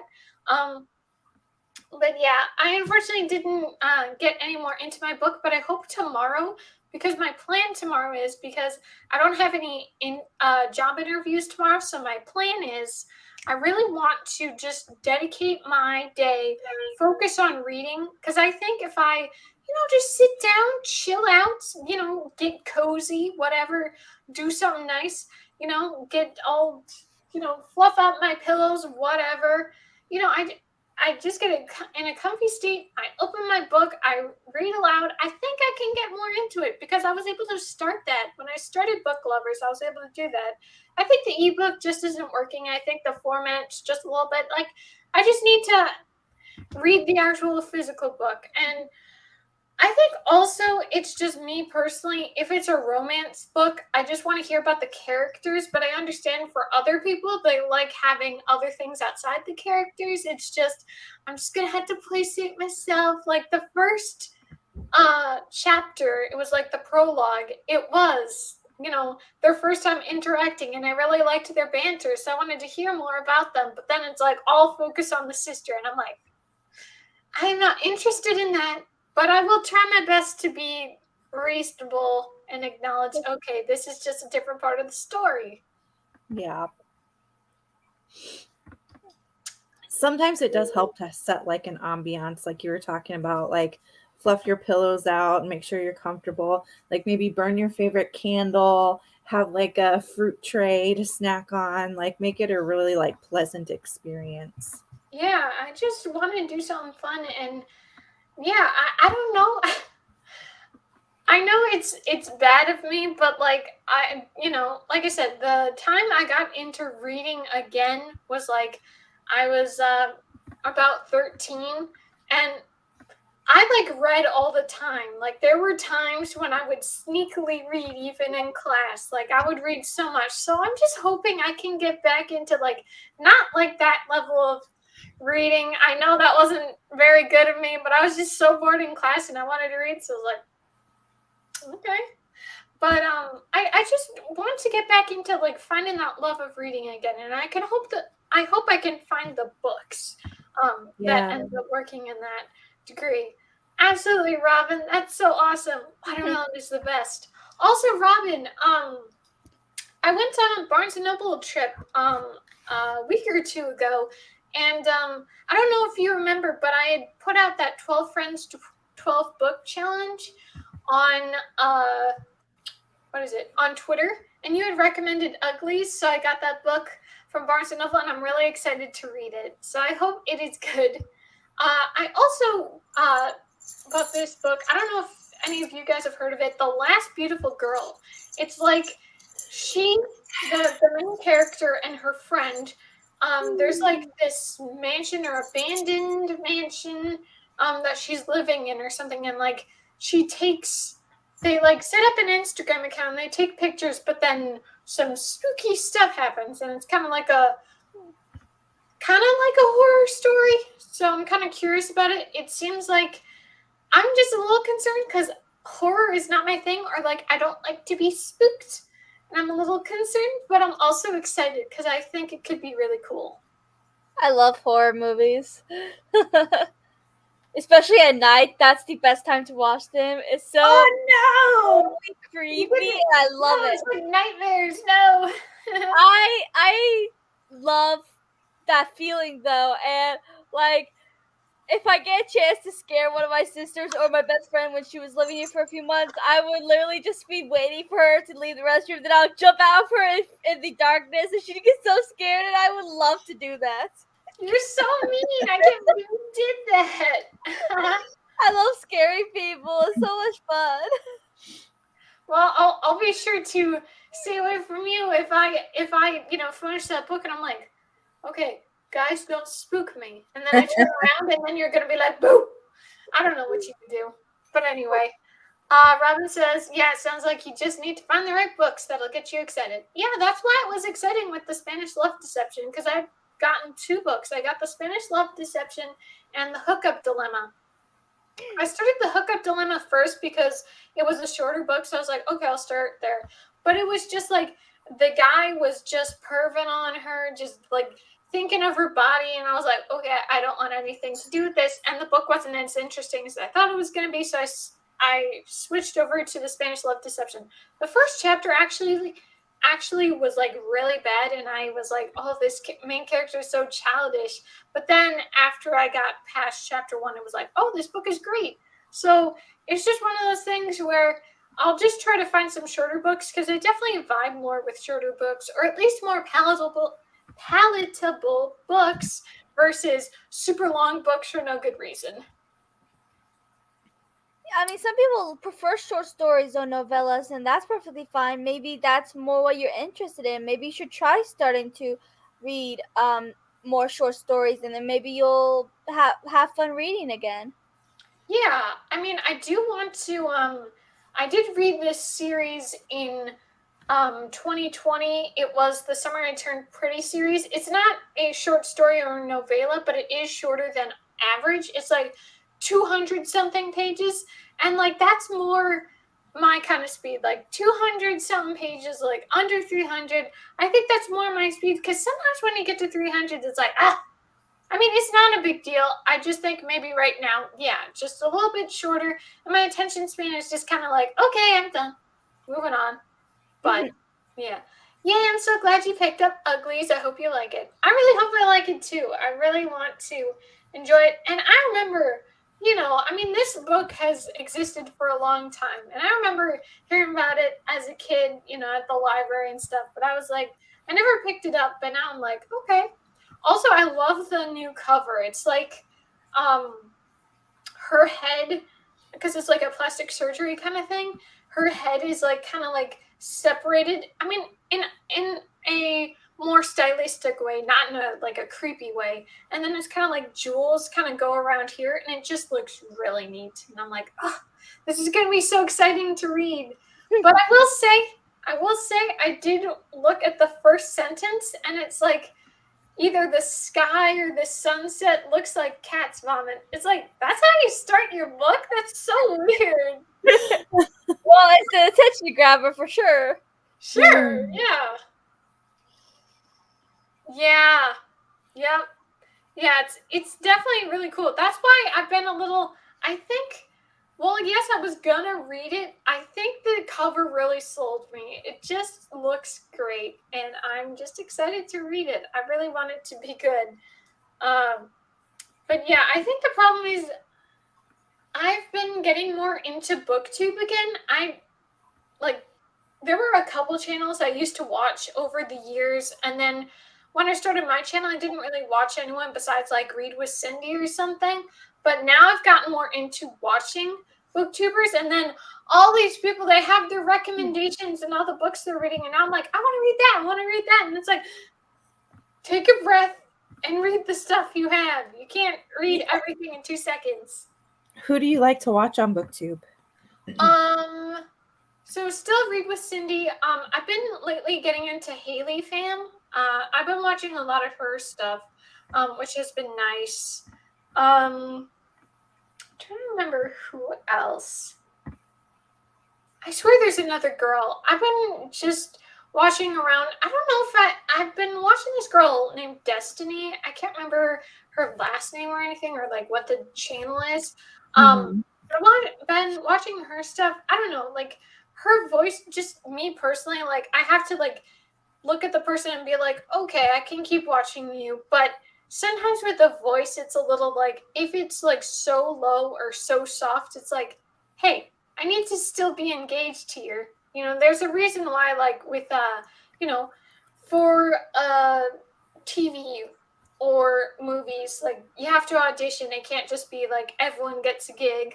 And I kind of feel like sometimes some people, I mean, yes, there are people, clearly enough people subscribe to her that like her. It's just sometimes some people can just be too quiet, and it's like, project your voice, speak up, or put the mic right here or something, you know? They have those things you can clip on. Yeah. The original covers for the series were so boring. Yeah, that's why I didn't read them when I was younger, because I didn't realize they were sci-fi. Yeah, I just wasn't sure, and I'm not so sure about like the whole plastic surgery aspect, but maybe it'll be, you know, I don't know exactly what it's about, Robin, but I'm still looking forward to reading it. And you know, I like sci-fi. I don't know, maybe you like it more, but I definitely do like sci-fi. That's one of my top genres. So I really would like to read it and see if it's any good. Also, it's been like forever since I've read a male author, so that could be interesting. You know, to see, okay, let's see what's going on here. So Yeah, I tend to read a lot of women writers. I can't remember. I think the last one I read written by a male was Lolita, like a classic. But man, now that you point that out, like, gosh, I think the majority of what I read is written by women. Yeah. I don't really pay attention to authors when I grab a book. Like, mostly books on my shelves, I could not tell you who they're by. I would have to look, except for maybe the really popular ones by really popular authors. Yeah. Who am I? The author for this book is Michael Scott. So I am reading a series by a male author right now. From The Office? I've never seen The Office. I'm kidding. The Michael Scott is the name of like the main boss guy in The Office, and he likes to write movie scripts, so maybe he finally got something published. Maybe. Yeah. Threat level midnight. Yes. But yeah, so I'm reading a male author at the moment. And then the other two books I'm in the middle of are female authors. I'm reading Harry Potter and Half-Blood Prince. And then I'm reading... Never heard of blah, blah, blah. I know, right? It's a new story. But I also started Rule of Wolves finally. So yay. Yeah. So female authors there. Yeah. I just wanted to say real quick, I know it's kind of unrelated, but I just want to say I'm still really glad with like I said, this week has just been really stressful. A lot of on my mind with like these job applications, just other things going on, having to decide, because there's like one job offer I have. Well, I have like 2 job offers, but there's one like I'm considering, and it's like good pay, more my kind of schedule, but it's like the job aspect. I really don't like that. So it's like, I don't know what to decide. And I kind of have to make a decision before the vacation. So it's kind of had me like, oh no, what do I decide? And it's really hard to make a decision. And that's kind of like the big thing. Like, I don't know. If there was like a way, like a diagram or something to show my brain, it'd probably be like, this big decision is like the only thing that's on my mind.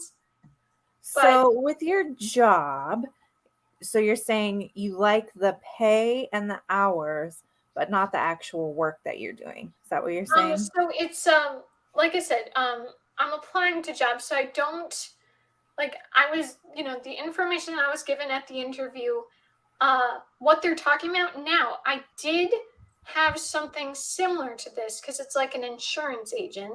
Okay. And so I had gotten promoted. I was promoted like twice or something, or like they wanted me to advance in the company for the job I had last year. Good.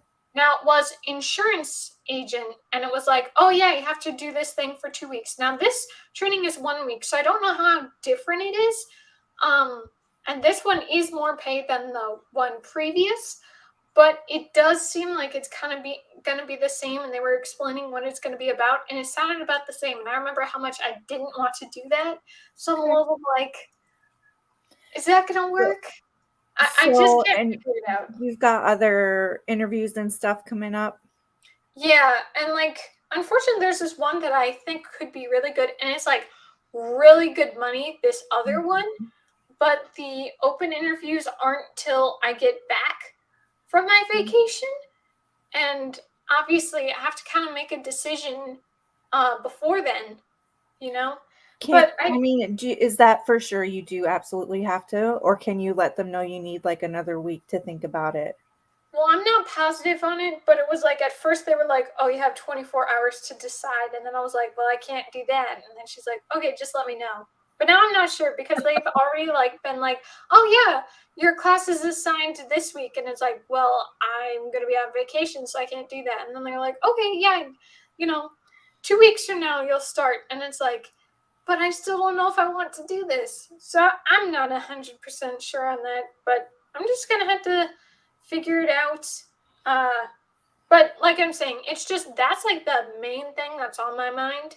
And so I'm just hoping maybe I can, like I said, it's going to be nice about this vacation, but also I hope like tomorrow or something, or like with the few interviews I have throughout the start of next week, that it will have me more like assured about what decision I want to make. And I'm going to have a conversation with my friend, because like I've been just talking about it, thinking about it, and I just can't figure out what to do, because if the schedule and the money weren't there, I 100% would say no because of the job. So it's like, I don't think that's enough motivation to decide yes to take a job. Also, it's a potential job, really, because you have to pass the test and get the license to do the job, versus you could just take a job you might like right now.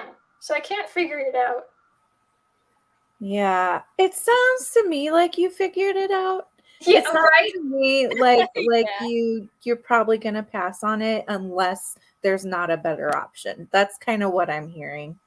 Yeah, that's what I think so too, because I do like the idea. Majority of the time I could be at home. I could work from home, but the other portion I would have to be there. Yeah, I think you're right. It's probably that, but I'm just trying to think about, maybe there are good enough pros and I don't know enough. I just wish there was I know there's hindsight. I just wish you could go forward and see what happens, like if it's the right choice, but obviously we don't have that luxury in life. Right. Depends on how draining the work is. I'm making less now than my previous job, but my last job was so draining I had to leave it, and it was the right choice for me. I definitely understand that. Yeah.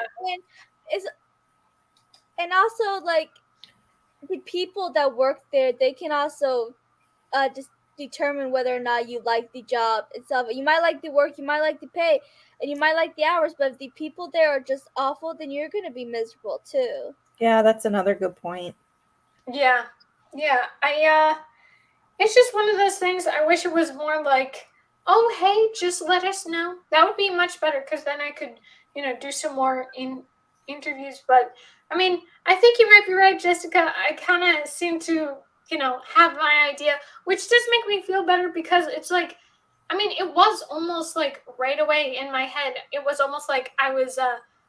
It was like I was being forced to say yes just because of pay and avail, Yeah. the schedule. And it's like, hold on, that's not a good idea at all. And that Yeah. was the whole reason why it's been a while since I've been working because of being in a horrible job position. And I would probably have to stay there for a while because it was something like they would be holding my license for some amount of months. And it's like, well, how could I leave if you're holding my license? Right. Yeah, I'm going to be applying to a library near me. So, Thanks. yeah, I really hope Nice. I can work there because a library or a bookstore would be like the dream place for a bookworm. Yeah, Sure. I remember working at Barnes and Noble. That was great. I mean, I preferred working at a different place, like overall, but working at the bookstore was fun, and it was especially nice the discount. I love the discount. It's like, oh, look at all these books. Sadly, the closest Barnes and Noble to me is like 45 minutes to an hour away. I'm like, man, I can't go there every day. Yeah, especially Yeah, with gas right now. yeah, Yeah, for sure.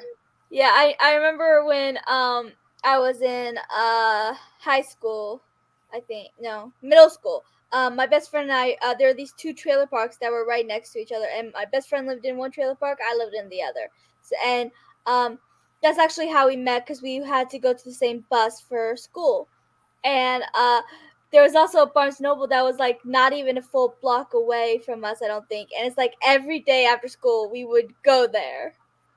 Like every day, I swear we spent hours at Barnes Noble because it was like right there. It was so easy. Yeah, that's Nice. really nice. Yeah, I haven't lived anywhere that isn't too far away from Barnes and Noble. But what I do think is funny is right now, the library that's closest to where I live is currently being remodeled. So it's been closed for a while. So the library that I'm going to, yeah, it takes like forever to get there. It is like 45 minutes away. But that's why I'm not going that often.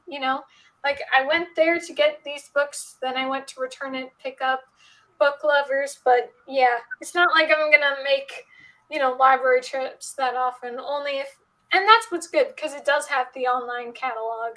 So if I want something, I can put it on hold or something. But it's like, oh, Yeah. yeah. So far, I am looking forward to when they open again because it's like, yeah, it would take me like less than 5 minutes to get there. So that'd be much better. I don't go to the library often. I usually just buy my books. Mm. I only go to the library when I want to buy a book I'm not 100% sure I'm actually going to enjoy because I usually do enjoy the books I read. So, and I very rarely get disappointed. So I just, go ahead and buy them. And I go to Barnes& Noble once in a while, but it is, a good ways away. Mm. But I love using the app Thrift Books because you can get used books in good condition for a good price, like really cheap. And if you earn enough points, like every dollar spent, you get a certain amount of points. And then you can, once you get to 500 points, you can get a free book. And Nice. I love using it. Yeah, I Mm-hmm. use thrift books too. But I use my library. Like I check my library first.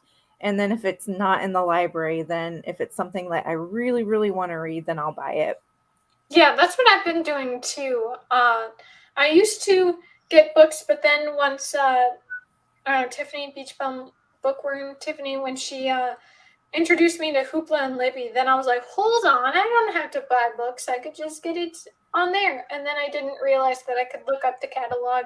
I mean, I still was confused by the library, like, like the website wasn't like it wasn't like, oh hey, here's our website. It was only when I went to the stick-in library that it was like, oh here's the website. It's like, oh, that would have been very helpful. And now there's more that I can find, which is nice. I've been mostly using the library this year. Yes, too many regret purchases from last year. Yeah, that's why I'm trying to sell my Depop. I'd really like to see more people buying. I've only sold like 9 listings, which is fine, but I have like 96. So it's like, that's not a great percentage. Robin, was the Scooby-Doo retelling one of those purchases? I'm not sure if you like bought it or got it from the library. We still talk about that because that was a book she was so excited for last October. But then it let her down so much. Just like every couple chapters, another star was taken off of her rating, and so we Aww. laugh about it now. But she was so hyped for it. But now she goes on rants about it every time we talk about it because she absolutely hated it. Oh no. Would you guys want to do another sprint? Yes, I want to finish my book. I want to do a little bit more progress on my book because, there's no way I'm going to be finishing it. I wish.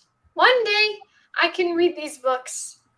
And I know, like, I am happy with myself that I am trying to read differently, that I'm not trying to just.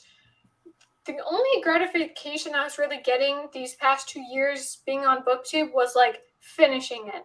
But it wasn't, like, anything of, like, enjoying the journey that I have. It was, like, this is the worst. Oh, yes, I finished it. And it's like, that was it.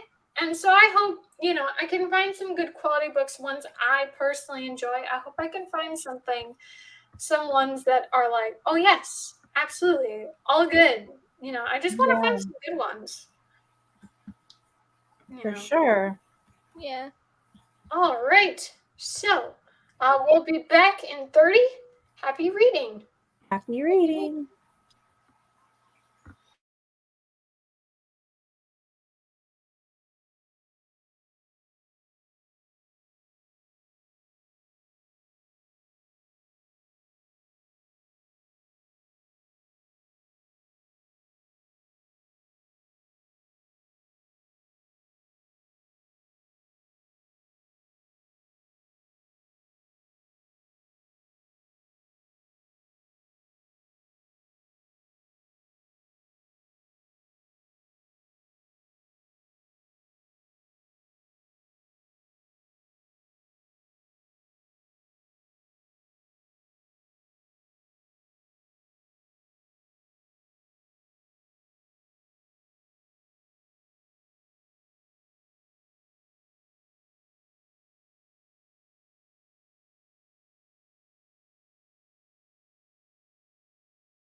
All right, how are your guys' sprints?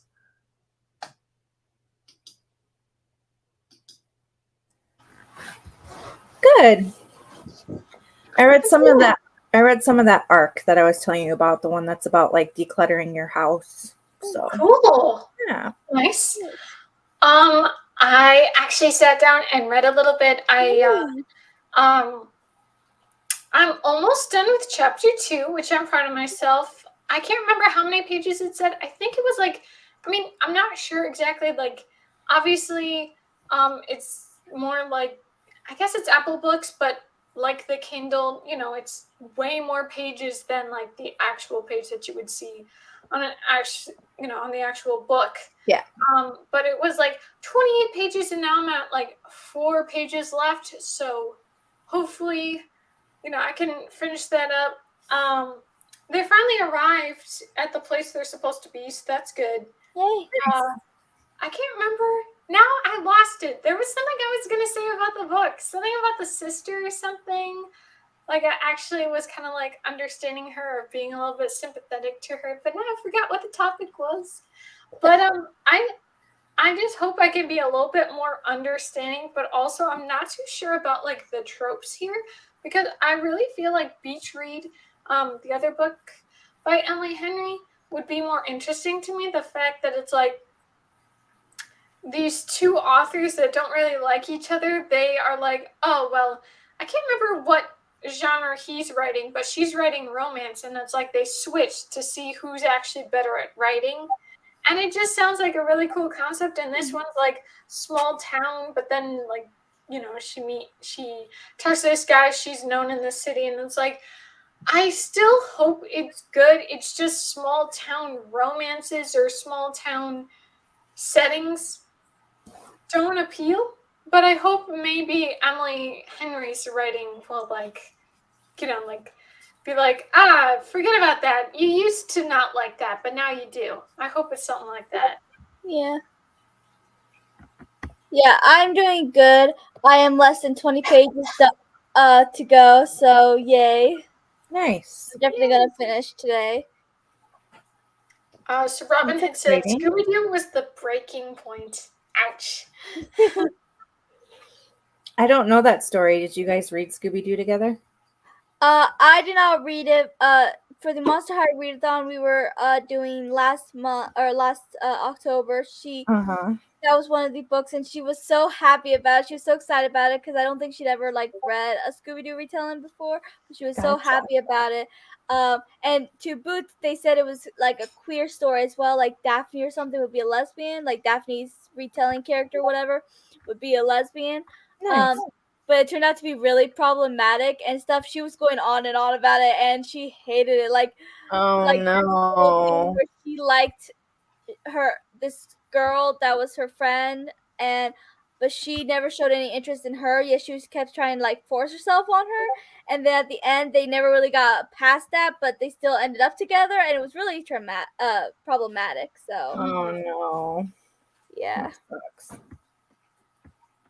I'm curious, Robin, are you gonna check out that? I saw this clip or image of that Mindy Kaling. I don't know how you pronounce her last name, but there's like this new show. I don't know if it's out yet. I think they were just like promoting it with like an image, but it's called Velma. It's like, focusing solely on her, but it's like super mature. Like, I'm guessing it would have a mature TV or movie rating, whatever. I'm like, whoa. Yeah, I'm not sure You did not see that in Scooby-Doo. So I'm just curious, Robin, if you're going to check that out or anything. I definitely won't. I will. I definitely, it's something strictly a kid's thing. Just leave it be. Make your own thing. I just think that's kind of not cool. But obviously, there's some people that had no problem with it. I just think it's like, one thing is someone was making the point for me, like, it's like you're twisting something that's just meant to be for kids. It's meant to be more a wholesome, just chill thing, but you had to make it all inappropriate like that. It's like, just do your own thing, make your own thing. It doesn't have to be related to a previous work. And Yeah. Yeah, someone Like, else they could made probably tell that same story without it being Scooby-Doo. exactly, and someone was making the point how stupid it is these days, where it's like everything has to be a remake instead of just like make your own thing. Yeah. But it doesn't seem to be happening. Yeah. I get that. I don't think I'll be watching it. I mean, I never watched the movie that came out called Daphne and Velma, so I don't think I'll watch a movie just about Velma, but It was really problematic LGBT rep for something that came out in 2017. Ugh. yeah. Yikes. Yeah. Zoinks. Yeah. Zoink Scoop. Oh boy. What? I didn't hear about this villain show. It sounds kind of cool. Yeah, maybe you'll like it. I have no idea, but I saw like it promoted on Twitter or something, so maybe you should check it out, Robin. I don't know if it's out yet, like I said, but I saw something promoting it, like just an image. But it was like this part of someone's head was gone or something. It was on the ground and there was a little blood splattered everywhere. It's like, ugh. It's animated, but obviously it's very much adult cartoon. It's like, whoa, that's a lot. Wow. I heard something about it on Facebook, but I wasn't sure if it was real or not because all those fan made stuff, and Yeah. so I wasn't sure if it was actually something that was actually going to be happening or it was just some fan made stuff that people thought were real because that's happened before. Yeah, it was like an official thing. Yeah, over remakes. Yep. Yeah, I'm really sick of it. I don't know. I just kind of feel like recently, in the past couple of years, it's just like quality's just been so low. Like I don't know if people are lazy or if it's like their ideas are just gone. I can't tell, but it's just like where are the good stories again? It's like I mean, obviously quality can be rough, or at least camera quality, sound quality can be rough in previous times because now we're more adjusted to like how good and professional it is now, but it's also like quality, like overall writing just seems to be lacking like a lot. And it's a shame because I would like to see some good quality movies, but hasn't happened in a while. Yeah. I've watched like several remakes and reboots last few years that were like about a show or movie or whatever that I loved, and the remake, reboot, whatever it was so not good. Like there's the Monster High reboot. Robin would probably agree with me on that one. There's the reboot for Charmed. I'm just like, and with You Charmed, didn't what like annoyed me the Charm? I like the Charm reboot. Oh, really? I don't. Yeah. What annoyed me so much was that it's like it felt so much like they were.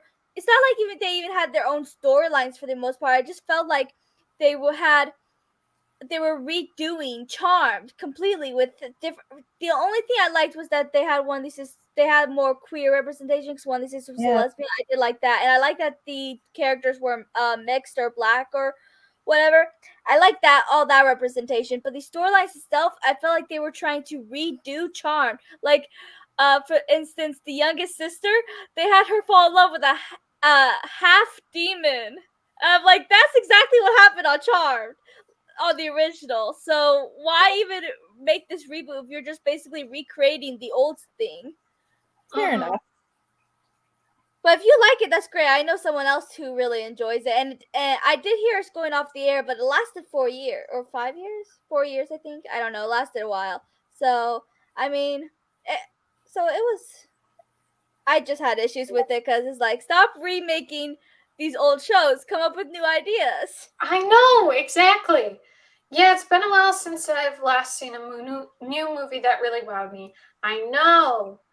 I think everything is just rushed now that the quality is really lacking. Yeah, a big problem is this whole streaming thing where it's like, well, now, like, I remember Paramount, I forget what movie it was that they put out, but for some reason they were like, okay, the box office didn't really do well for us, so we're just gonna put all our money into Paramount Plus. But it's like, how many people are even investing in Paramount Plus? I don't know that many people that actually have Paramount Plus. Again, I had it for a while.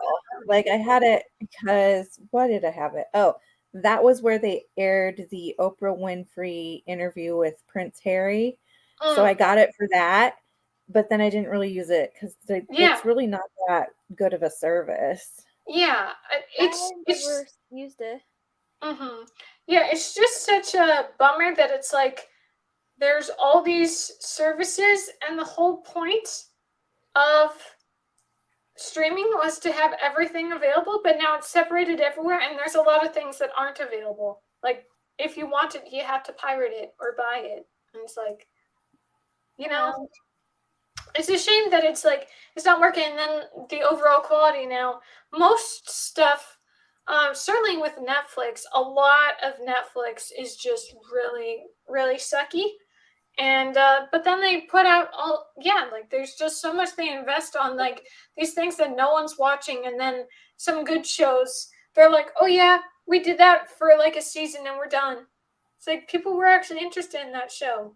Like, it doesn't quite make sense how they greenlight some really bad shows, and if there's enough reception in a bad way, like how some people like hate watch something, or they're like, oh, this is so funny, ha ha ha, and that's what gets renewed. Netflix decides to go with that. They're like, oh yeah, we're gonna make 2 or 3 of these, but a good show that a lot of people got reception for some reason, they're like, didn't have enough energy. And it's like, and it's also a shame, I think. It used to be, even if you had a 45-minute episode, if you had 45-minute episodes, you would still get like 26 episodes. But now it's like you get 10, 8 episodes for a season. It's like, are you serious? That's it? Like, that's barely anything. And so much of the time, it almost always feels rushed. So I just find it a shame that streaming just kind of has like destroyed entertainment. It just doesn't seem like it's the same. I don't know. There's a few Netflix originals that I really like. I'm just saying that they put a lot of money into some bad things that no one's watching. But go ahead. I'm really into Stranger Things. That's probably one of my favorites. Yes. That was really good. Yeah, I have a poster there, and I have Stranger Things 3 here, and I have the DVDs. Yeah. Nice. No, Stranger Things is great, and that's why I think it's a shame that there aren't as many good quality that they invest into it. They just put out, like, they focus more on putting out content instead of just spending time on some good individual. Like, 5 really good things would be a much better investment than just putting out trash that no one's even watching. And now everyone's leaving. Yeah, I just noticed your Once Upon a Time poster. You have great taste. Thank you. Yeah, that show was good for a time. Yeah, I like that show too. Yeah, I just watched a Netflix original movie the other night, and it had amazing actors and incredible costume design, but the story and the writing sucked. I know what you mean. Robin, what movie was it? I'd like to know. But yeah, it's just a shame. Like, yeah, I don't know. It just, things aren't the way they used to be. And I just wish there was more quality. Yeah, like, and it's a shame too that it's like a big part of streaming too was the fact that, oh, you don't have to deal with commercials. And now there's like, oh, well, there's different plans. You can get the cheaper one with ads, or you can pay even more just to get no ads. And it's like, why can't it just be the flat rate? But they're like, money. It's like, yeah. That's all they care about. Yeah. And with all that money, you think they could put out some better content. So I'm saying, seriously. It just doesn't make sense to me. And I kind of feel like, I know there are like toxic fans, there are some rough fans, but I feel like because of how low, like, it just seems like the years it just is in a stage of decline, the quality of stuff. And I just kind of feel like these filmmakers, showrunners, they should really try to poll people, try to actually ask the fans what they want or what they want to see, because clearly what they're doing is not working.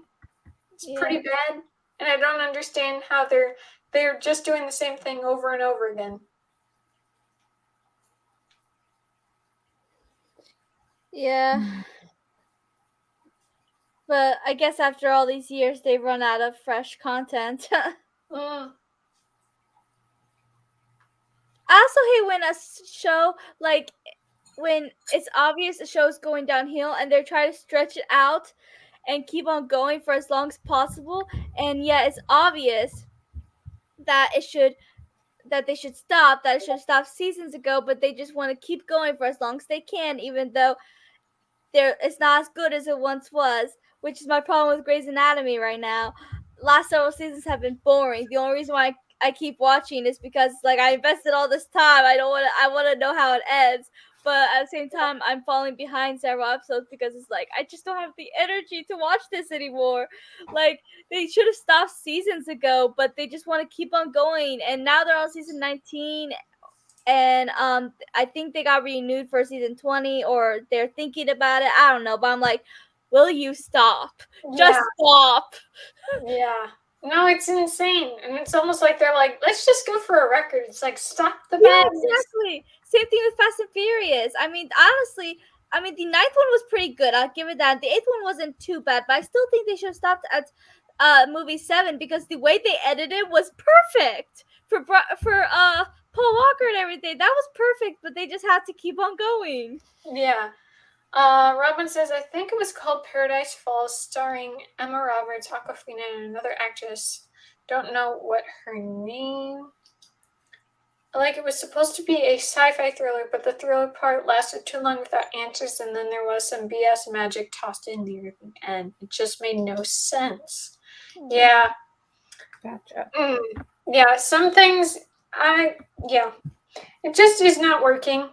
And that's why I think it's just a shame, because I would like to find some new stuff. I would like to enjoy some new things, but it just seems it's just not going quality-wise.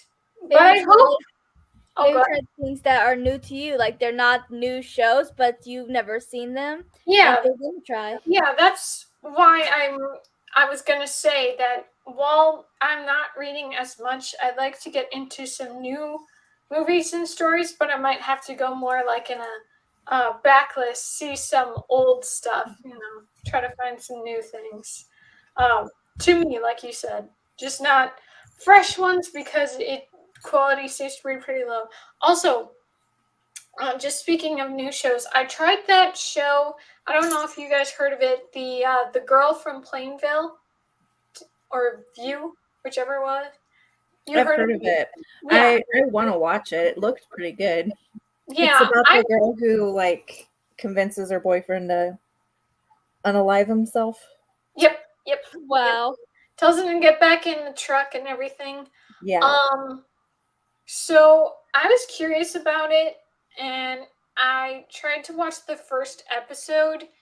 But the girl was acting so weird. Like, she is like crying and like has her friends come over, and like 2 seconds of them, trying to make her feel better, and then she gets up and it's like it's gone, and she's like, oh, can you show me what dress should I wear? And it's like, that is not a normal reaction to grieving a loss. It doesn't just turn off. It's like she's acting very weird. And then like it's like the wake or the funeral, something like that, and then she's like giving everyone hugs, and like the mom didn't even know about this girl, but she knows so much about him, and so it was just very strange, and I hated her mannerisms, and I just couldn't watch it anymore.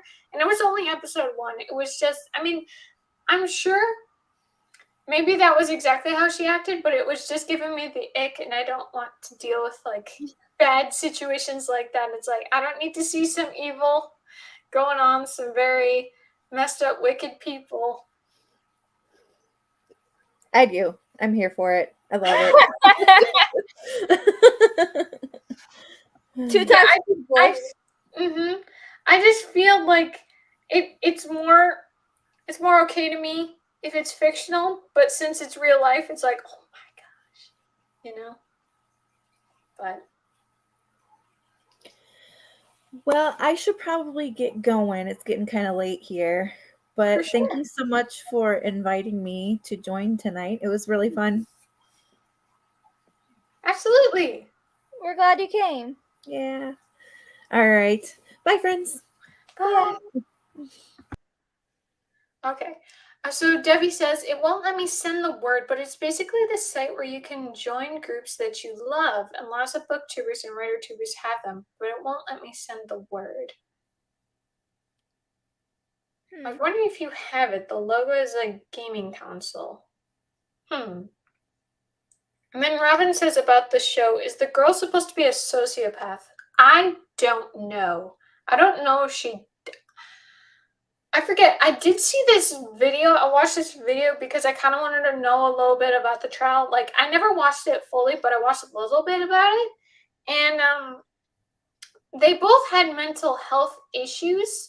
And at first, it was like they wanted to help each other. Like, she was getting psychiatric help and she wanted him to get help. But then she was like sending messages, like telling him, let's go out like Romeo and Juliet and something crazy like that. So I don't know. I think she did have some mental issues, but I don't know if it was specifically being a sociopath.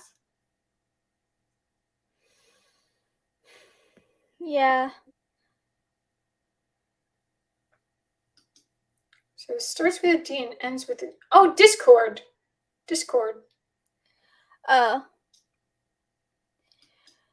Yeah, Discord. I have Discord. Yeah, I am part of many servers. There's two that I created, and I'm like the whatever it's called, like the one that keeps track of it, in charge of it and stuff. I have a writer one and one for readers as well. So, yeah. Oh, I don't know why. Every time I try to click, it just scrolls on me.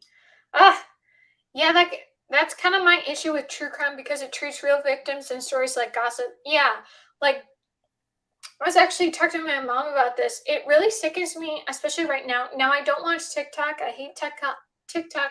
However, I have seen it like on YouTube. Like, sometimes they bring it over to YouTube, whatever. But it was like this sick thing where it's literally these girls, they're doing their makeup as they talk about these horrible, gruesome murders that happened to these innocent people. And it's like, are you kidding me? Like, that is just so messed up to do that. It's like, it's too much with all this, like, everything's entertainment, even about these horrible murders, and it's like, it's none of your it's I can't explain exactly. I'm sure there's like probably some studies people have done, like where they're like, oh, the more you watch a certain thing. I mean, I feel like it's a lot of desensitization and like just it's all about content and I mean they treat it like any other like fictional show, and that's just messed up. Yeah, my mom watches a lot of true crime. She always says truth is stranger than fiction, and she likes to know the real stuff that's happened and stuff. Me, I don't like true crime just because I feel like I like TV, I like books to escape reality, but all that is showing the worst parts of reality. So why do I want to watch that? Like, I'm good. Yeah.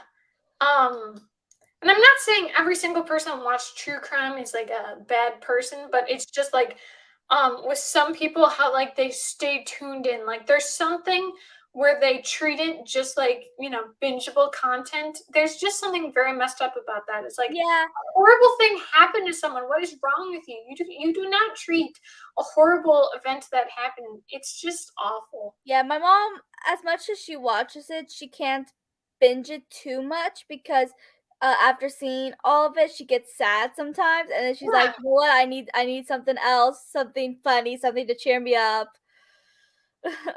Yeah. Yeah, this show doesn't sound like my cup of tea. Yeah, it was I definitely couldn't keep watching, and just overall it wasn't very interesting, whatever. Obviously it just depends on who you are, but I couldn't get into that. There was also this other show that was on Hulu. Uh Shoot. I forget what it was called, but it was like this one girl, she had been kidnapped. And then there was this other girl, and for some reason the girl that wasn't kidnapped, she was like the main character, or at least it was following two people. And it was like, oh, what is the situation here? Now, I didn't watch the full show, but it was like basically she could have gotten out of there at an earlier time, but because of the main character, she decided not to help her. And it's like, why did she do that? Like, it was just very messed up. I was like, I cannot imagine, doing that to someone, like not trying to help them. It was awful. Why? I don't understand this stupid mouse. Ah, stupid. Okay, can you share the links in the chat? I'd love to join them if you'd like me to. I'd love you to, of course. As I'm not the host, I can't chat or comment. I don't know if that's just me, but I can't figure out how to comment whenever I'm not hosting. I mean, I could put it in the private chat and then maybe Tiffany could move them over because you can comment, right? So, yeah. I don't know why there's not a private chat. Oh, hello. There's private chat. Yeah. I don't know. I guess it was. I don't even know. I don't know. I guess I'd seen it when I was on the writing sprints as the head, and it was a little different. But anyway, yeah. So Robin says, "Yep, there's YouTubers who do the same thing. I've tried watching it before, but just the way she was talking about the murderer grossed me out. Yeah, it's just some really messed up stuff, and there's just too much. There really is like a line that is being crossed where people are treating horrible things that happen the same way they treat, like fictional murders and stuff, or like, oh, that is, I don't know exactly how to explain it. I'm sure there's someone who has more understanding there that would be able to explain it, but it's just, there's something so messed up about it, what people are doing. Okay, yeah. maybe I can link this. I don't know. Maybe it'll work. I think it did. Maybe. Tiffany, I saw your Once Upon a Time poster in the bag. I love that show. What's your opinion on fairy tale retelling books? Ooh, fair question. Over the years, I've read plenty of fairy tale retellings.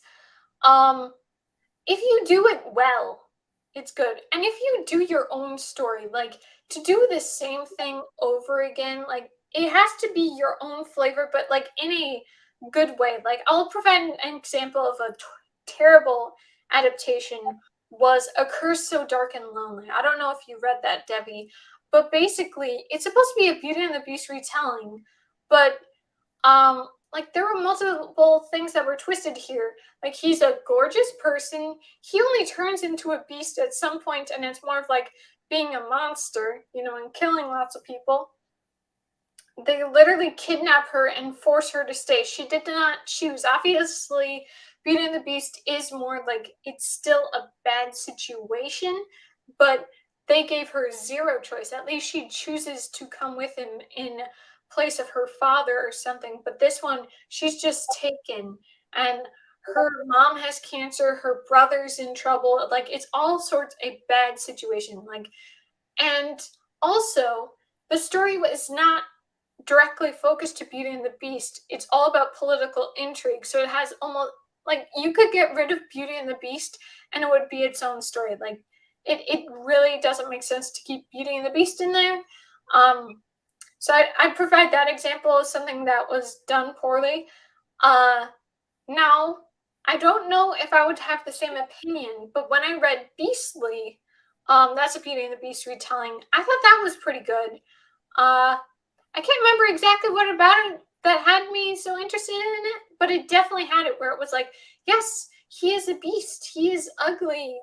She has to, she decides to go with him. Like it follows the formula, but it has its own flair to it. And obviously it's like two teenagers together. And at least it worked for me at the time. You just have to still follow the formula, but make it your own spin. There's something to it. You just have to do it well. And obviously, Once Upon a Time did a great job making their own original characters while still following the proper formula. But like, there's also another one. I don't know why I have to keep bringing up Beauty and the Beast, but a lot of those I've read. Also, there was Bookish and the Beast. There was like nothing about Beauty and the Beast in there. Like it didn't make sense at all to include that. He's gorgeous. It's not like he's gonna turn into a beast. Like there's no curse or anything. that is one of those you can't really have a contemporary spin on, because it's like the curse is the whole point. But Yeah, I read Beastly recently for the first time. I've been watching the movie for years. I watched the movie before I knew there was a book, and I loved the movie, and the book was okay. There were a few things I liked better in the book, but I feel like the movie actually for once did it better. Um, I just feel like there were certain things that I liked better in the movie. Like Lindy's dad, for instance, he treated her poorly in the book. In the movie, even though he wasn't a great dad, he wasn't as bad, He actually did care about his daughter, which was not the case. Which was not the case in the book. And I also like that you see Lindy more and get to know her more, because like the book was mostly only in his point of view, but in the movie you get to see more of Lindy as well. So yeah, it's all about preferences and everything. I do want to read the Twisted Tale series. I read the Beauty and the Beast one. It's the only one I've read so far, and it was pretty good. I rated it 4 stars, so it was really good. But I want to read some more in that as well. For sure. Have you read Cinder the Lunar Chronicles? I did read the first one. That was definitely not my thing. Also, I do not like the fact that it's like, it's like moon people. They're on the moon. They're aliens, and it's like I don't like that. There were like a lot of reasons. I actually did a rant review about that one. I think it was in my January wrap up. That was for 2021. So if you want to check that out, I had some thoughts on that one. But overall, just that book.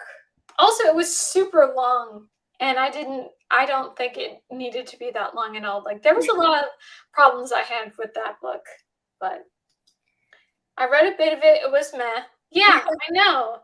I am curious though. Like I wonder how many books I've read, or like the classic young adult, or the classic like the things from 2010 to 2014. I wonder how many, if I read it at the time, if I would like it more. Probably. Maybe. But I'm just curious sometimes. For those of you that did not know, there are a few Once Upon a Time books. Yes. Yeah, I read the Once Upon a Time Red's Untold Tale. I did read that one. Yeah, that was the first one I read. There's also Regina Rising and Henry and Violet. The Henry and Violet one wasn't bad or anything, but it wasn't great either. But I loved the Red and Regina ones. They were really good. Yeah. I could not care less about that relationship, Henry and Violet. I was like, stop. Nope, I don't like it.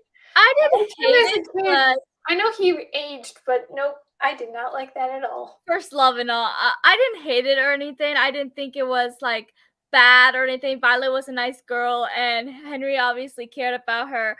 But it wasn't a couple I really, rooted for all the time like some of the other ones. Oh yeah. Oh, but Sisters Red was good from what I read. Really interesting first chapter. That's good. A bit of A Curse So Dark and Lonely was meh. I read Lunar Chronicles around 8th grade and loved them. Yeah, it is interesting how many books you have different opinions when you're a teen and then you grow up. Different things, what's the phrase? Different strokes for different folks. It's true, but I don't know. Like some things are a little rough. Like there was this book I read, The Evil Queen. It was in my worst books of 2021. Oh my gosh, that one was so awful. And it was like sad the whole time. Like I know it was in an attempt to show, oh hey, this person went from being semi-good or at least neutral to being fully evil, or at least wanting to be bad, but she's still kind of like redeemed at the end, or like, well, there's other evil elsewhere, so you're not the bad guy or something like that. But all around it was just awful. It's terrible, and it always made me feel sad. So it was like, if depression was a book, it would be that. It was rough, but yeah, it's just, there's just got to be a way to do a fairy tale retelling just Still follow the formula, but make it your Yeah. own. But don't make it like super sad or super. Don't take everything about the fairy tale. Don't take everything out. It doesn't make sense to like call it that. It's just to get the fairy tale retelling points. And it's like, are you kidding me? That should not be the selling point. It should be the actual book. Yeah. Yeah. I've never. Yeah, I don't read retellings that often. But I read Beastly and then the Being the Beast one out of the Twisted Tale series, because I know that author has done like several. And there are some of those that I want to try, but yeah, I haven't actually read that many retellings. So and then there's Once Upon a Time that I've obviously seen, but that's about it. Yeah, for sure.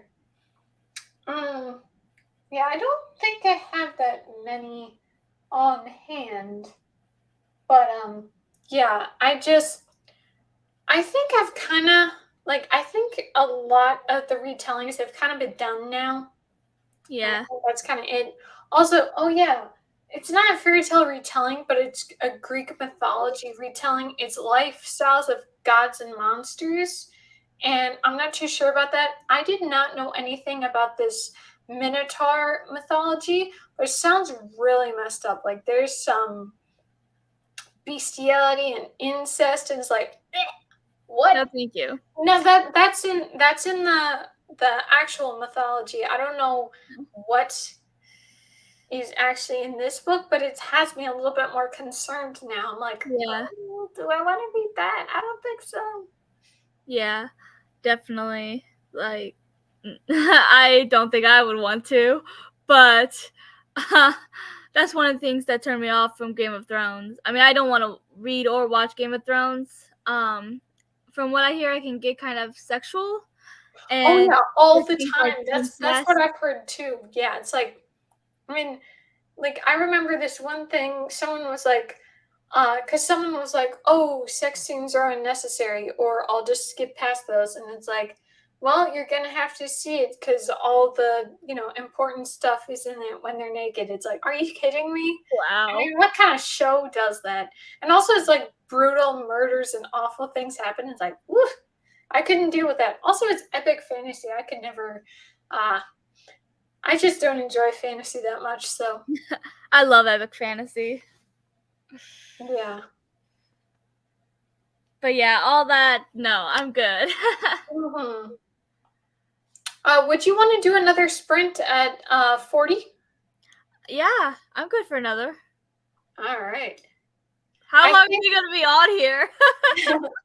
I think the original Minotaur myth is pretty messed up. Yeah, I heard something about it, and I do find it interesting. There was like this one thing that was mentioned because I started the book, and then I kind of was like, oh, there's a myth. Oh, let me read up on it. And I was like, I found out and I was like, yikes, I don't like that. Never But I heard. remember it was this thing, it was like talking about her mother or someone's mother, and it was like, it was alleged that she had two kids and not one, and that was kind of the thing. Apparently the Minotaur, besides her getting with him for that, ew, it was also a half brother situation or cousin or something weird like that. It's like, ugh, why would mythology can be pretty gross sometimes.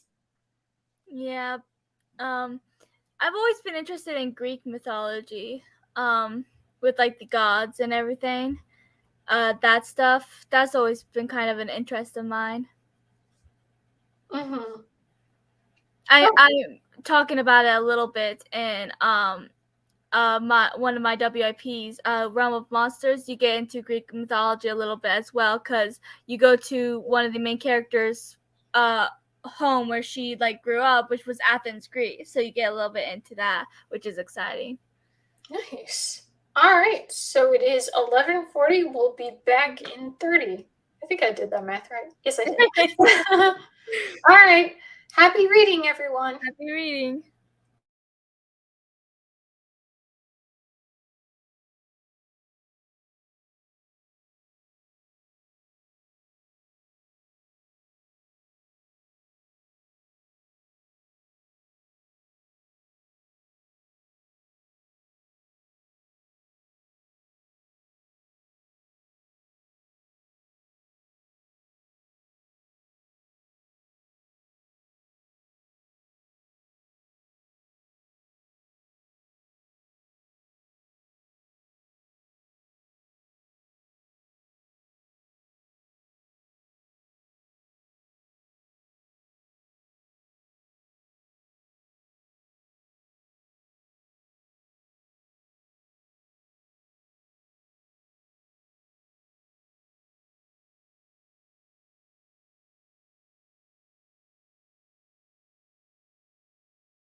All right, how was your sprint?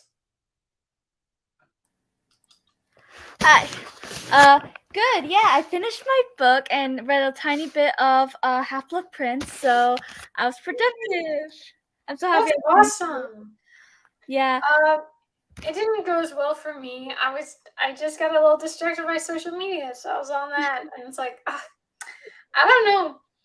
I have to do what some of these other people are doing with this whole social media break. Like, I have to actually cut it out. Like, I cut it out a little bit last month, but I didn't actually last that long. So it's like, I actually have to do this. Like, maybe spend a few months just off. I can't do it. I have to get out of it or something. Okay, I am so frustrated with this mouse. Let me show it. Okay. Ooh, would you guys be interested in reading my short story, The Abduction of... I don't know how you say that, which is about the Greek myth, the North Wind. I don't know enough about the North Wind. Maybe. I don't know. I just don't want to, I want, the right person to read it for you. And I don't know if I'm the right person, but, for the sake of doing it, maybe, but I just want to get, the right reader for you. Because sometimes sometimes I'll request to read a book and it's like, I shouldn't have done that because that wasn't the right book for me. But maybe, Joharra, maybe you'd like to read it. Maybe.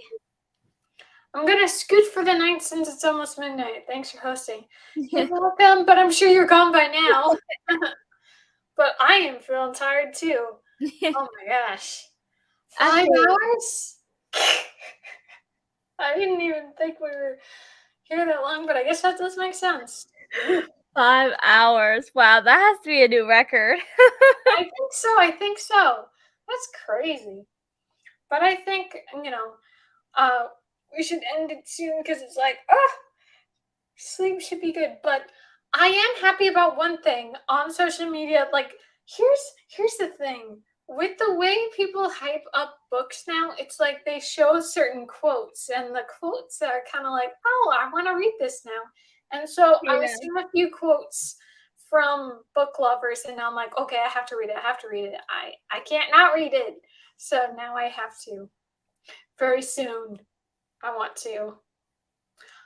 Oh!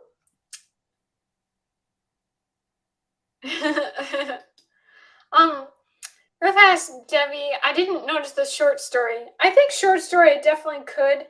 I'm just going to be as nice as possible because it might not be my thing, but it could definitely be interesting. And I'm sure you're an excellent writer. It's just I want to be the right person to read it, I definitely don't want it to be like, oh, Greek mythology isn't actually my thing. Like I think there was one Greek mythology thing I had read. It was about Persephone, I think. It was actually pretty good. I'd have to look. It was called Awakened or something. I remember enjoying it, but it's been so long I don't remember enough of it. Yes, I always look forward to your guys' slice because it goes forever. Yeah, I remember seeing this one girl. She's like, oh yeah, on average she goes for 6, 8, at least 5 to 6 hours. I'm like, are you kidding me? How do you do that? Well, we did 5. But I am disappointed in myself. I wanted to read more, but I guess, like I said, this week has just been really stressful. So maybe on the Tuesday, the writing sprints. I think it's kind of funny where for me, I'm more of a procrastinator, or if there's something I should be doing, I want to do the other thing, and then something that. My point is, with the writing sprints, I was able to read a lot. So maybe when we do writing sprints on the Tuesday, I'll be reading a lot. Because this time, even though it's supposed to be, you're supposed to be reading, I'm like, no. That's something else, You just like to rebel. I guess so. I guess I'm just like, well, I could be doing that, but nope, I'm not going to do it, I guess. For procrastination for me, I'm not that much of a well, actually, it's complicated because it's like I am and I'm not. It depends. If it's something I love. Like if it's writing and reading, I'm not a procrastinator. Like give it to me now, I'm good. But when it comes to something I don't like cleaning or important things that are supposed to be done last week, then I'm like, but do I really want to? Mhm. No, you're absolutely right. It is just like, yeah, no, I don't know. It's like I've gotten just lazier over time. I think it is. I think social media really has rotted my brain because I used to be able to read like so easily. I was able to focus on things better, and now it's like I can barely focus on anything. I don't know what's going on, but also I think part of it could be too. I've been tracking my food intake, and I've been eating way less calories than I should, and that might be a contributor to my lack of energy. Now that I think about it, that might be bad. So maybe I should start, eating more the healthier amount. Because at first it was like, oh, this is fine, and now it's like that doesn't seem healthy. So maybe that's a contributor too. I don't know.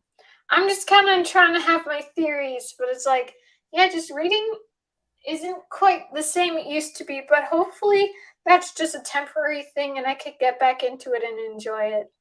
Yeah, I don't know. I have this one Twitter friend. She lives in the UK. She her reading taste like completely changed recently. Like she Mhm. used to basically read mostly she read mostly like YA fantasy, then she started drifting off to middle grade fantasy, and then now all of a sudden she's really into adult romance, and it's like Mhm. her reading taste just keeps changing, and maybe that's what's happening to you. Maybe you just want to read things that are outside of what you normally read. I mean, who knows? Yeah. Yeah, that's what I'm thinking. And I hope that's the case. I just want to find what it is, and I do. I do want to read. I do want to enjoy. It's not quite going the way it always is, but hopefully that's just a temporary setback and I Yeah. can get back into it because I think I picked the wrong time to do booktube, or I wasn't quite as like loving reading as I did years prior, but also I don't think I would have I don't think I would have been cool with like making a YouTube channel as a minor, and I know it's not like, oh, you can't make a YouTube channel as a minor, but I just, for, privacy or just, own personal boundaries, I probably wouldn't.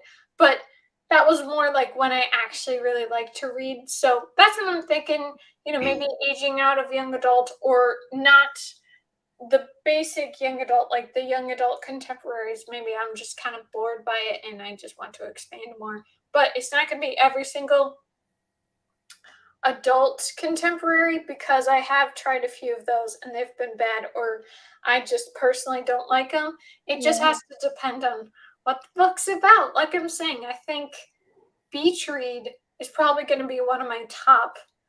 Um, it's probably going to be like the Emily Henry book I would most gravitate towards, but I have to read it to decide. But I can't, I'm not going to like give up on book lovers. I'm not going to be like, oh, well, I guess that'll be third tier, not as good. I'm just going to have to see about my taste. So, Yeah. Yeah. Um, I wish I discovered BookTube before I did. Um, yeah, last year I think that was like the longest I ever was in a slump.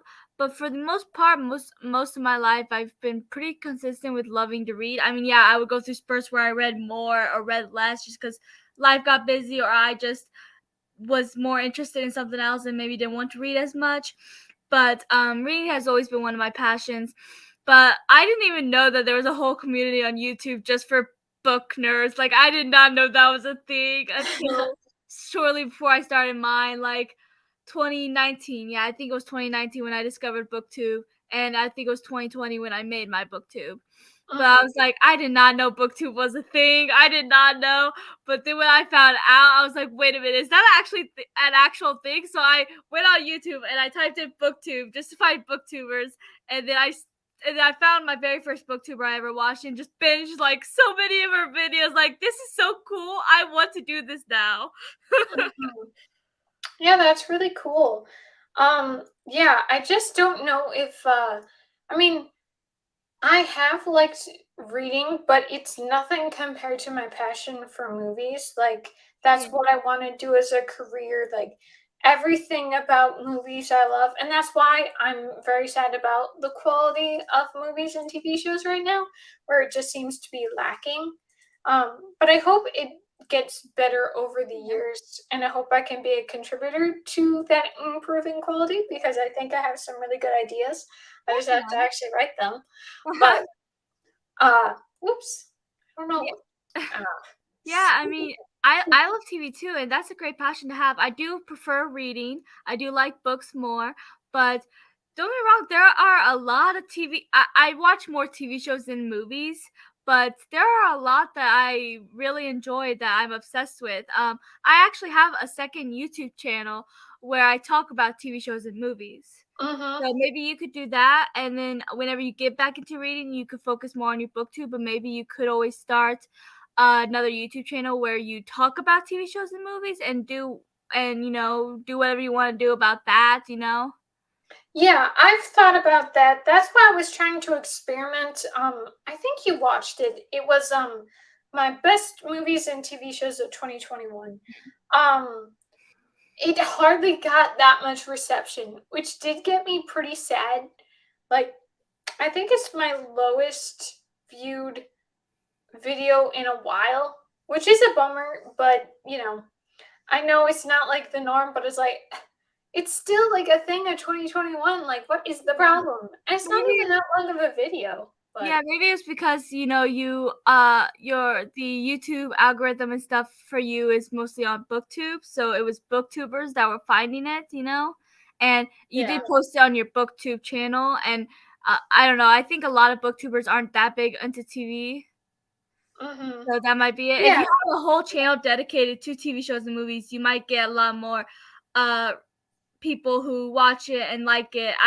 On my other channel, like I separate my channels so it's like organized. On my booktube channel is where I have all my booktubers and stuff. On my other channels where I have everything else.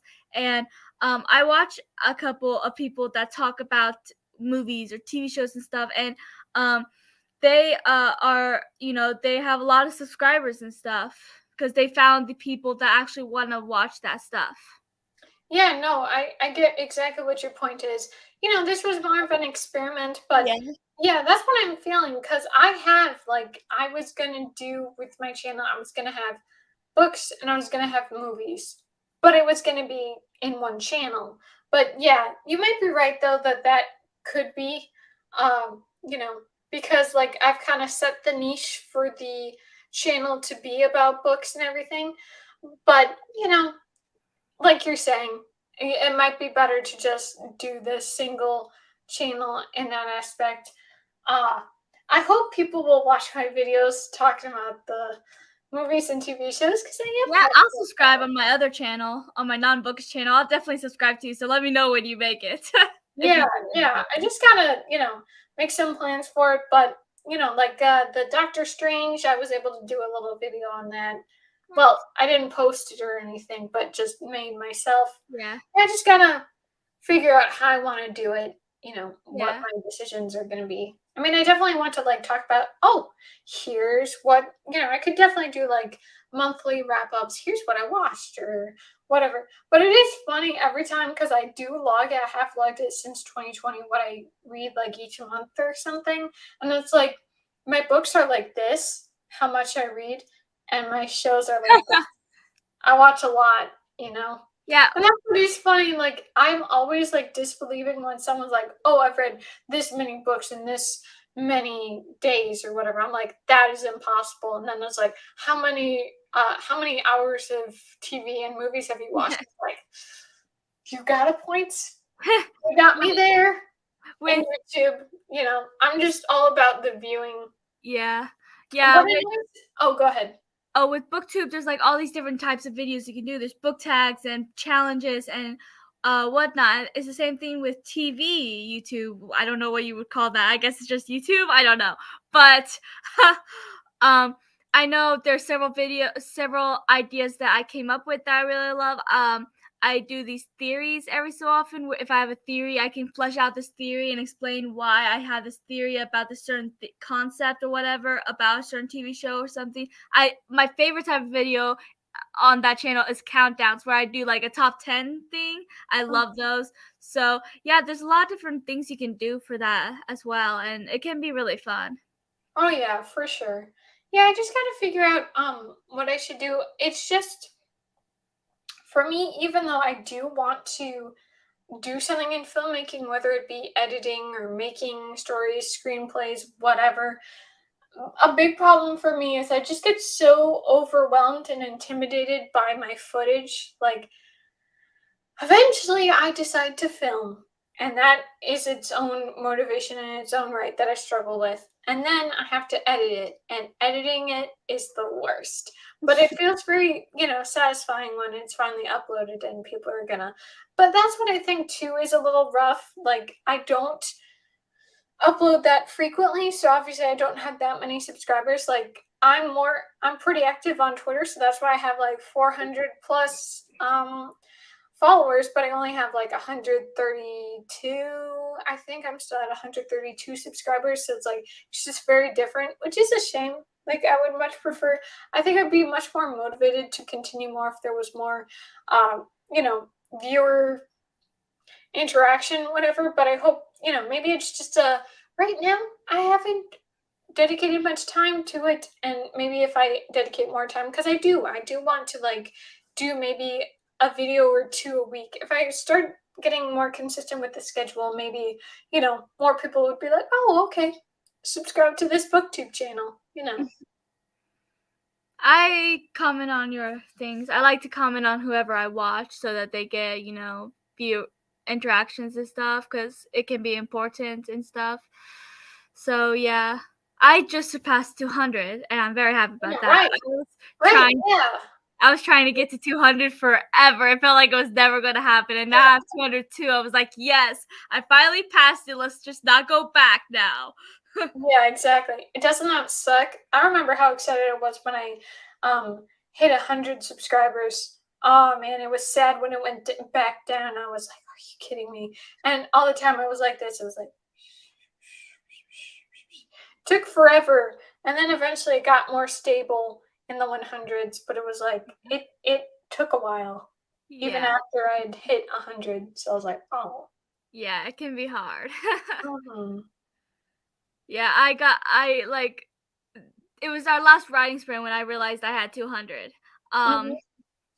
Because someone said they had subscribed because they saw I needed one more to get to 200, and I was like, really? Because I checked this morning, I only had 197, and then I must have gotten a lot that day.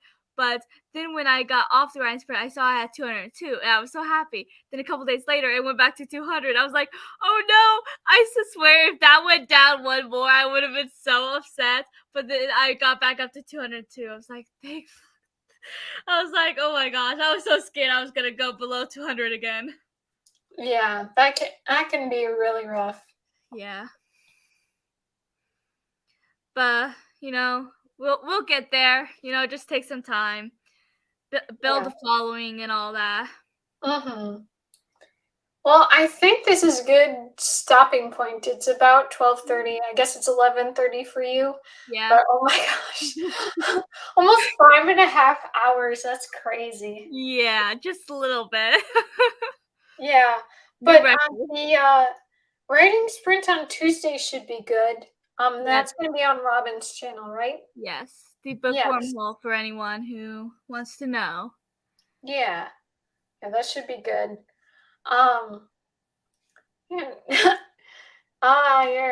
You're lucky it's only 9:30. Oh my god, I'm so tired and I am ready to sleep. But good for you, Debbie.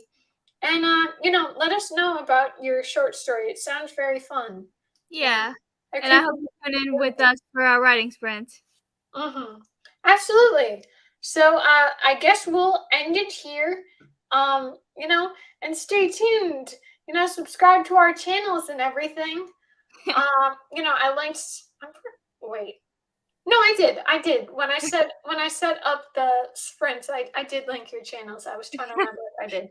You can follow everyone, subscribe, please.